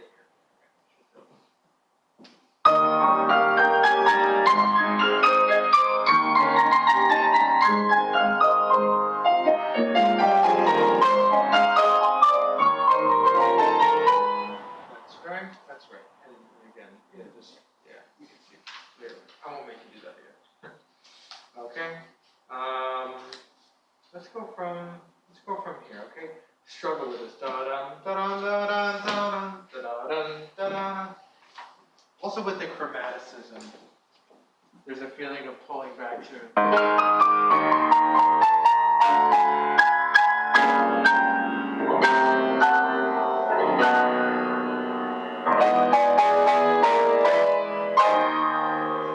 Time to process all of these chords. And this will feel very chaotic once we get to there. From here, is that okay? No. I think I can start there. Okay.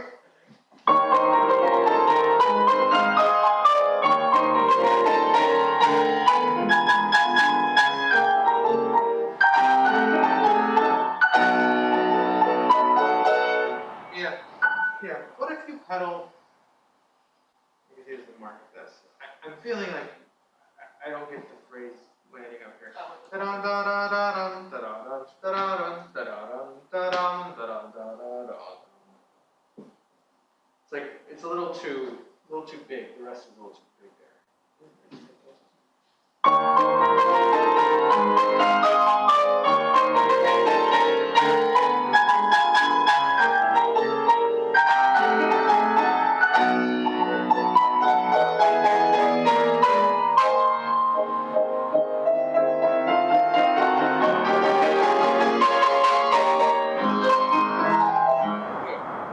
Okay. The left hand again is still creeping up a little bit. It's giving your right hand some problems.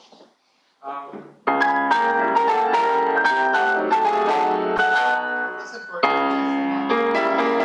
So much that.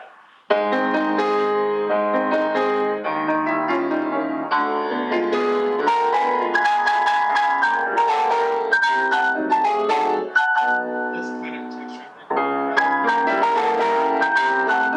See how it's just, that's all I'm changing is the left hand. All right, let's do this and we'll go back.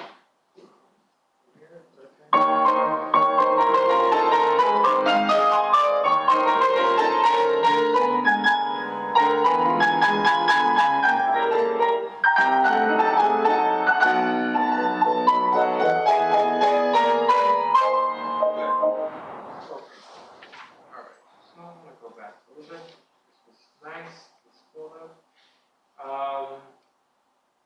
what are you thinking of in here? You're describing this section. A struggle. It's a struggle, a physical struggle. Yeah, it's hard, I know. What about, just emotionally? Right? It's different from a lot of stuff we've had before, right? It's not so lyrical. Left hand, I would say, is kind of like slithering through. Maybe more menacing or something.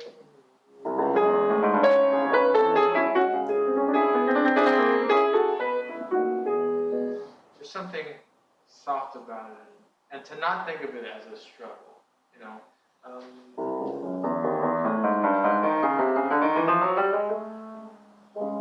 But to hear the left hand going in these waves, I think is nice. And then the right hand with this above it. I thought you made it too hard for yourself. It was very fast. Oh. Yeah.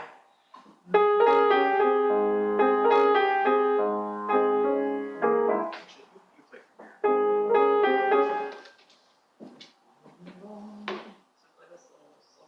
Well, I would say the same tempo. Yeah.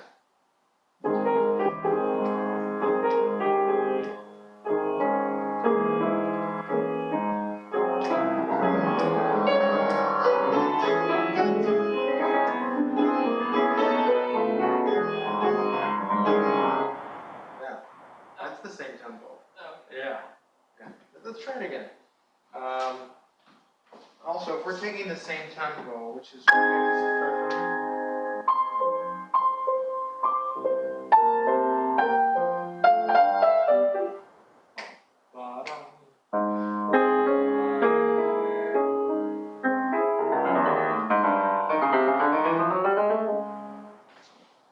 not so so bad. Wow, it's hard, but it's not as bad as it was. Okay, let's try from here. No, the dance.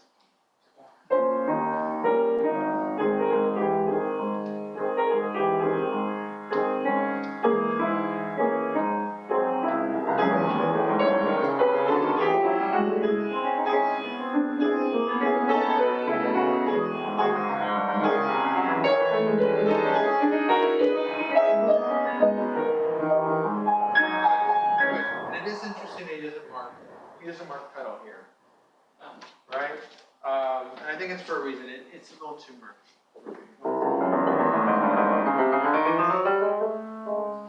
It's almost like it's an ornamentation of the theme. This is almost background, okay? And what's interesting is this. So I can practice this tempo, making sure the hand is very legato and overlapping. Okay, and then when you get to your then he indicates pedal. This texture was very nice. This was good. Could we try? And I'm sorry, I'm putting you on the spot at the last minute. Can we try this slowly? Just the left hand. Dun, da, da, da, da, da.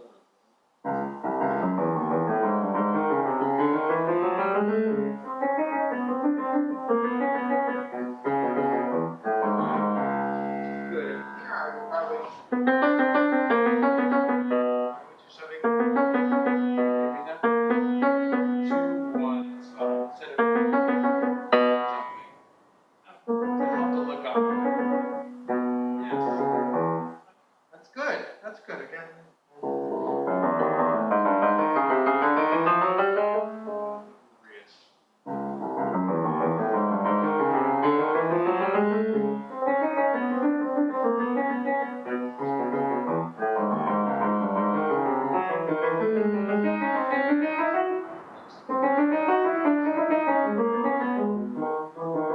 That's nice. That's nice. Finger legato, I think, is very important. See, I'm kind of holding that longer than indicated there. So, what you need to do if you're not going to use pedal there, okay? Which maybe you can use it sparingly, but probably not as much. Okay. Got 5-minute warning already, so I need to move along here.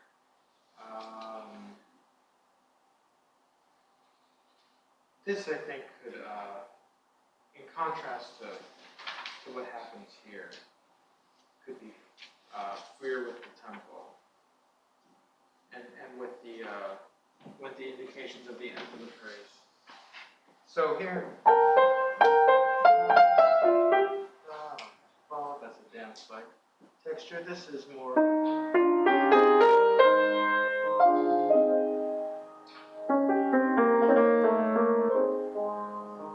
Posing a question. Don't move on too quickly.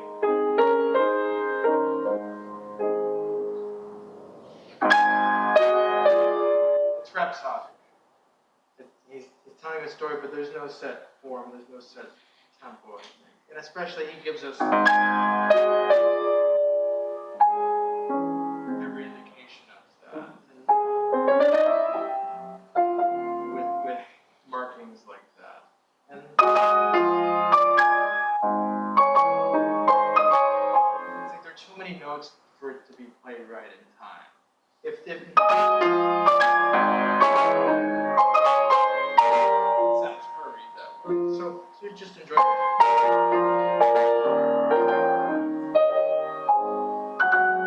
Again, a question.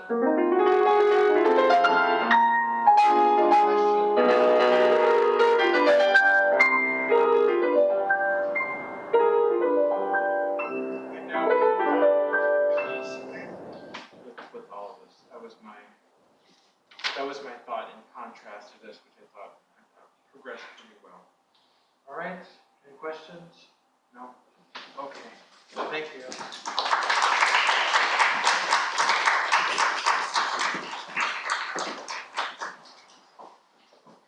All right.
Since about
August, maybe. Massive, massive piece.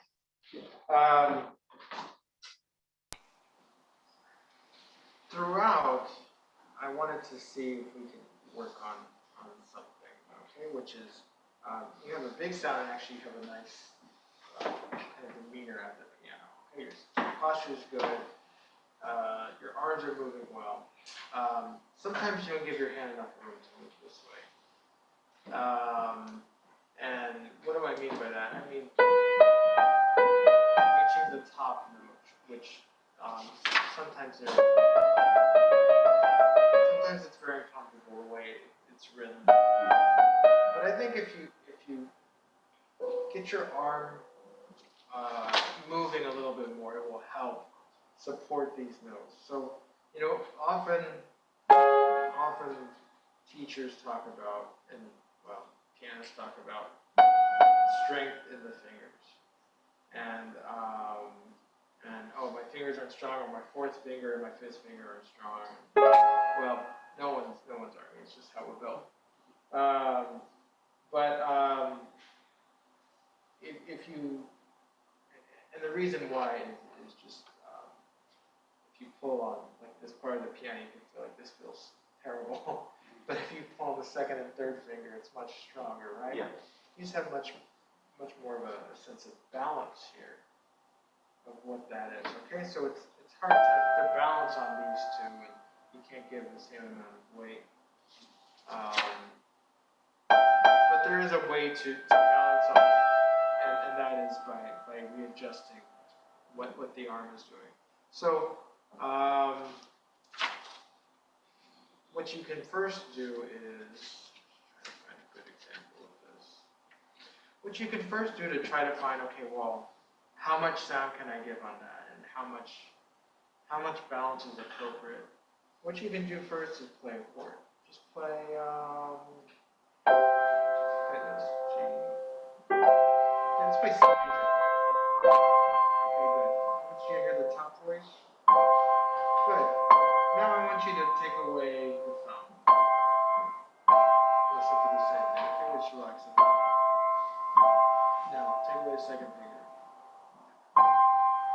Right, feels harder, right? Because you're having to balance this one, okay? You're not going to be able to get the same amount of sound as you will on a single note, okay? Now take away the third finger. Right, and that's probably as much as we can get on a single note, right? You're not going to be able to do that all the time when you want something. So, I guess the first step in deciding how much weight you can give is to accept the reality of our hands. And that is, there's only so much we can give there. I had a teacher whose pinky, I mean, it looked like a thumb. He could really do that. But in single notes, it doesn't quite work that way. But there is a sense of balance when you're doing it. So if we take,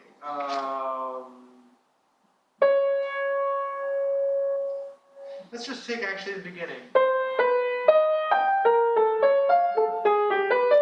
So with this, you can certainly play without moving the wrist, but if we play slowly and move the arm through, it helps support those top notes. So this is just for practice. Try to. Okay, now keep your torso steady. Feet over here. Keep the arm over. Good. Okay. You're moving your whole body. So that's okay. It's looking good. The arm's still moving. Yeah. Nice sound. Right? Okay. The trill's a different story. You can use 3, 2, 3, 1. If you want, and then 2, 1 if you'd like. Yeah.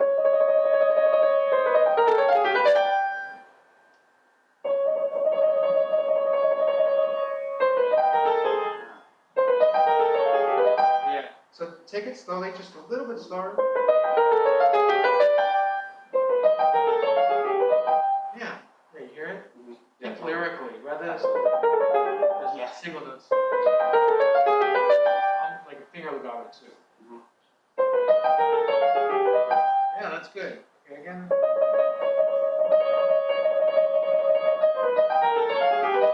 Good, okay.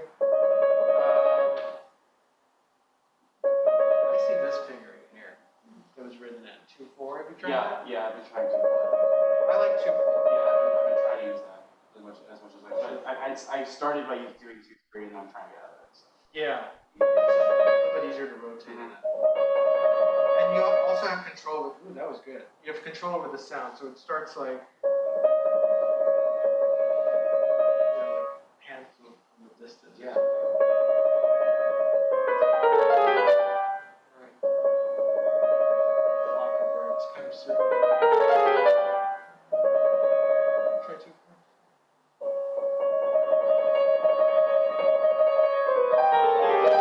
Good, yeah, think lyrically. Yeah.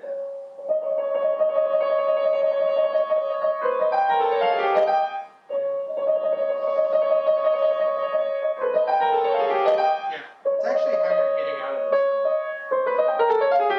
So if you can play, you also have 1-2 rhythm here, which I like. So starting just slightly under, rather than this, because you're going to be too heavy. A little bit under. And then you can make crescendo. Try that. Yeah.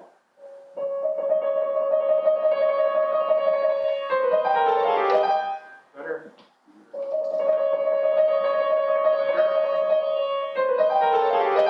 Yeah, that's good. That's good. And I think for you, you have to, when you isolate that, it sounds great. Okay. Sounds great. When you're putting it in context, I think you're trying to play too fast. Okay. And the hand gets a little cramped. Yeah, that makes sense. Okay? playing it slowly and out of context is getting your arm to move that way. When you're doing it with trying to play everything together, your arm isn't quite ready yet. Okay. Just some practice, you'll be fine. All right, just the muscle memory with that. Totally. Okay, now this, which is a little uncomfortable. It's the same idea. Why is it uncomfortable? We have that. That's a peak of the phrase, isn't it?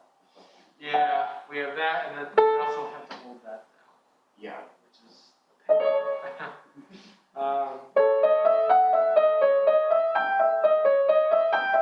The same thing. So you see my arm is trying to help support these notes. When I'm playing with this finger, it's like in a line. So I'm not doing this so much. It helps support it. Let's take it without the thumb first.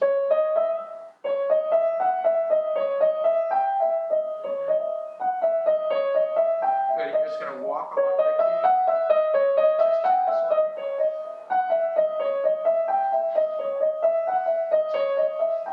That's it. 5/4. Good. And when you play 5/4, the arm's really active. That looks good. Sounds good. Yeah. It's a legato there, okay?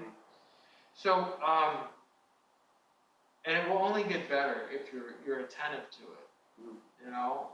I know it's easy to kind of, oh, that's hard. So there's other stuff I got to do in this, right? Yeah. But it's only getting. I mean, you're doing it right now after 15 seconds or something. So just a sense of walking, and then it starts to feel pretty good. Yeah. And your arm starts to say, oh, okay, I can do this. And you get more confident with the balance here, and on these notes, which my fingers do this, right? But I've managed to find a way to not have the fingers collapse. Okay? Yeah. All right. Okay. Questions about that? No, that makes a lot of sense. Okay. It's just really the sustaining of the thumb. Like sometimes I just feel like I just feel like it's strained too much. Like the arm rotation definitely won't. Yeah. Really some of that tension. It's I wouldn't say it's rotation so much as just getting your arm over. There. Okay. Yeah. So it's supporting this. So you're not stuck right here and just having the fingers do it by itself. Now there is value in that, of course. There is value in this kind of practice as well, to make sure the fingertips are active and alert. Because you don't want to just do this because then it'll just be sloppy, right? So you can practice staccato. That's a good way. But even with staccato, you see my arm is helping support it. And then it becomes racked. That can be used for so much of this piece. Okay? Yeah, absolutely. All of this stuff. That's Same thing as the beginning, right? I think in here as well. Okay. There's all this stuff thinking about. Yeah, so the polyrhythms there were always giving me fits in terms of making sure that it's aligned. I was trying to feel the whole thing in one. It's like, it's still just hard to get them all.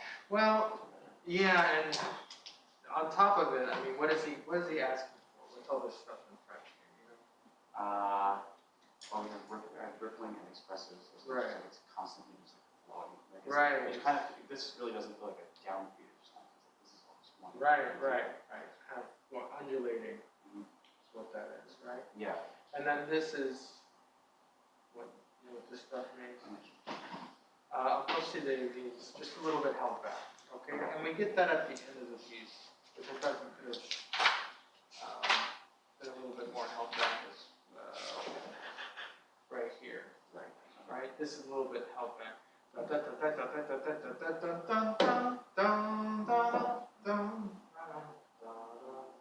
The final arrival there. Kind of like the Chopin I was saying, it's broader. Yeah. He's definitely telling us there now, broader. Okay. okay? You can think of it as broader. Yeah. Sitting means to yield. And molto rubato. Well, what does that mean, molto rubato? I mean, what do we do with that invitation? Well, it's different from what we've had before, where we're pretty much in time writing. Kind of rhythmic 4/4, right? Yeah. Molto rubato means not so much feeling the downbeats as you said, but maybe feeling the direction of the line.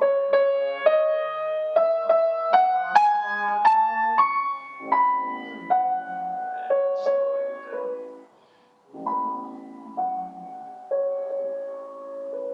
Almost out of tempo in a way. Yeah. Molto rubato, not just rubato.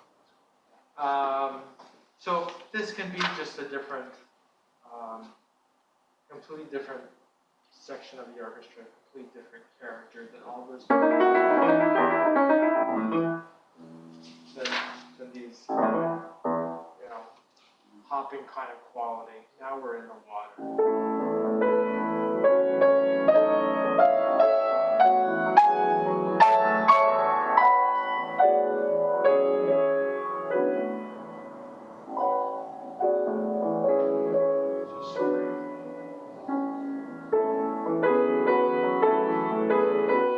And it's also, he also indicates that with the harmony. It's just sitting on this pedal point, okay? We're just relaxing. And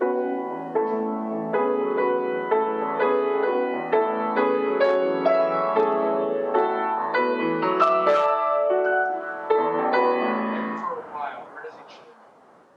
The last line goes there. Right. Yeah, exactly.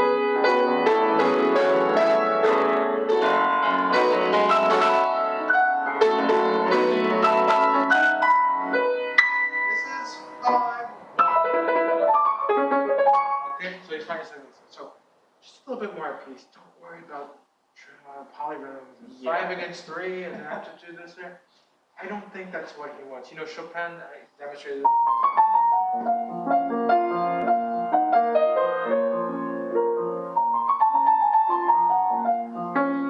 You're not going to play this exactly in time. I mean, it's just not part of the character, the context. Okay. I think of what he wants. Okay. Beethoven does this too as well. Okay, we don't have to be That makes a lot of so sense. strict. Yeah. Absolutely. You have to play all the notes in the measure though. Well, yeah. Okay, but Yes. don't worry too much about that. I want you to worry more about.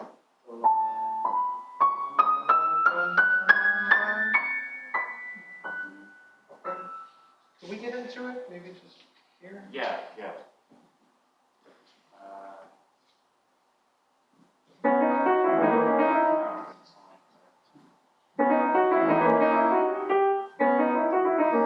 That's right.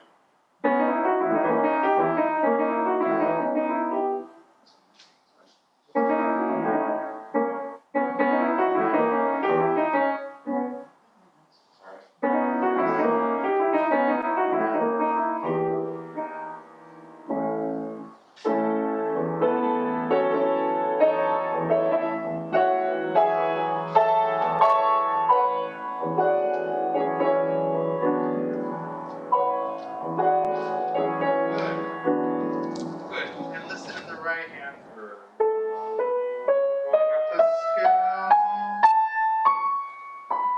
As that's the gradual crescendo. Sometimes I hear the melody drop. It's right there again.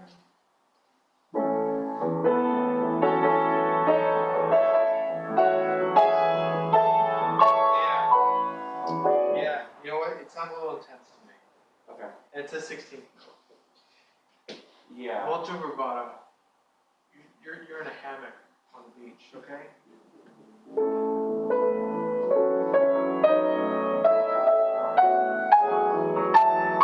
This, I think it's different than what we have later when we have the 16th note. Yeah. Okay.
relax here. Yeah.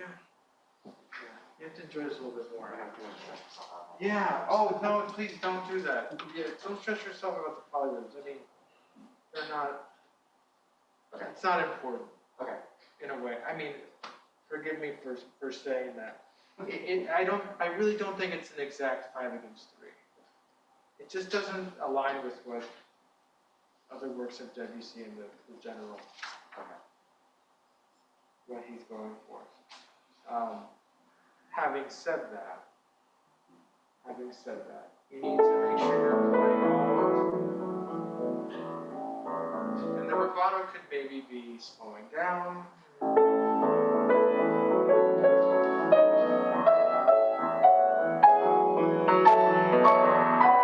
Okay. Noting where the downbeats are is important too. So.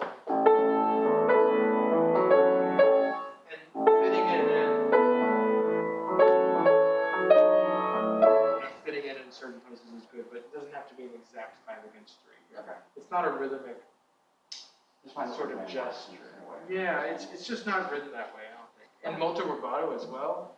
He said, here's license to do what you want with the time. Molto rubato. Okay. A lot of license, yeah. I think even something like this. Okay,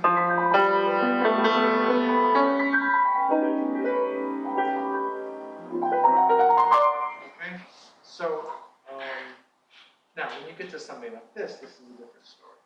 Yeah. This is energetic. Okay, so we need to feel that energy. Okay. And the polyrhythm needs to be more precise because of just the character. Yeah. Of it, right? This is not molto rubato. This is like animated. Yeah. Poco poco animated. Yeah. So little by little, getting animated and molto crescendo. Then we have more animated. So these are important. Those have to be precise.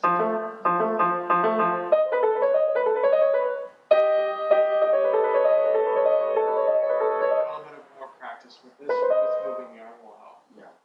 In all this stuff. Okay. Actually, I want you to play this. These. Okay. I want you to start actually with.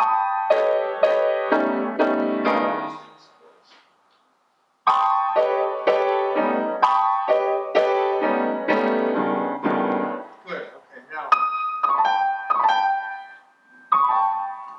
Okay. So I want you to start with this finger. Just relax your hand. Do this, all right? Make sure the thumb. Good. Now, I want you to walk forward. Walk this way. Push your arm. Ready? Go. This way. Yeah. Go to the side. I want you to go. That's it. That's it. That's it. And then feel the arm lift up. Right, so down and up.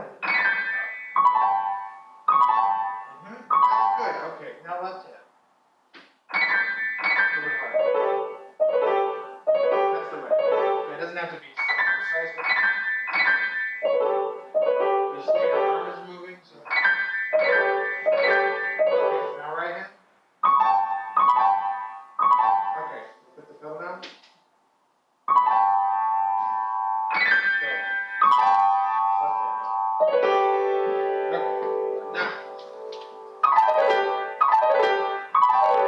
Yes.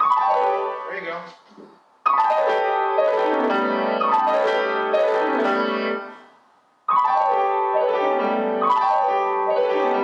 All you're doing is moving your arms. Yeah. That's it. Oh crap! All right. That's awesome. Okay. All right. Let's try it.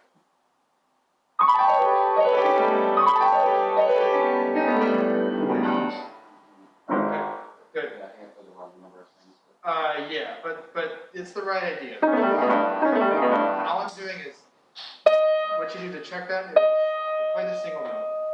Make sure you're not pushing down too much. It's just kind of like a Zen sort of feel. You play this chord too, C here, right? Then kind of Okay, I'm on this finger, but I'm not pushing down too much. And then you just walk forward with this. Walk forward, I mean the arm is walking forward, so I'm not staying here. But that's what generates the sound. See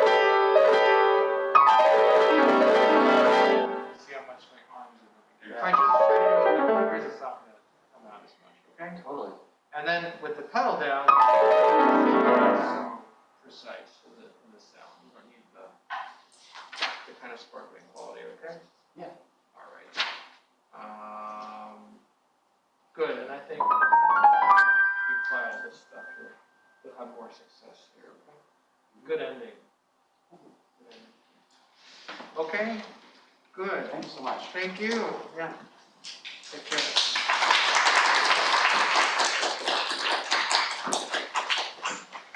I don't know about all of you, but this makes me want to go practice. Give it another round of applause.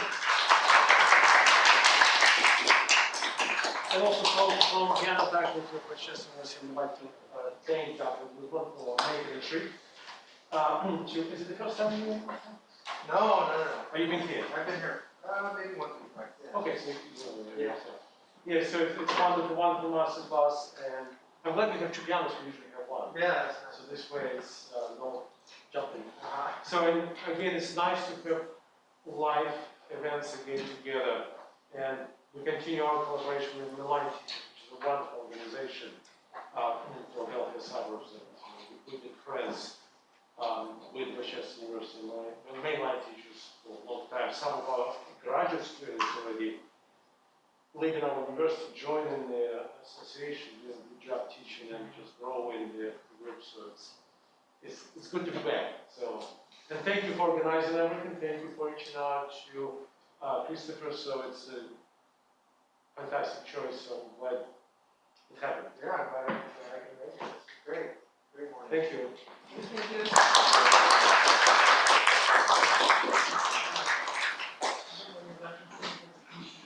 Ah. Really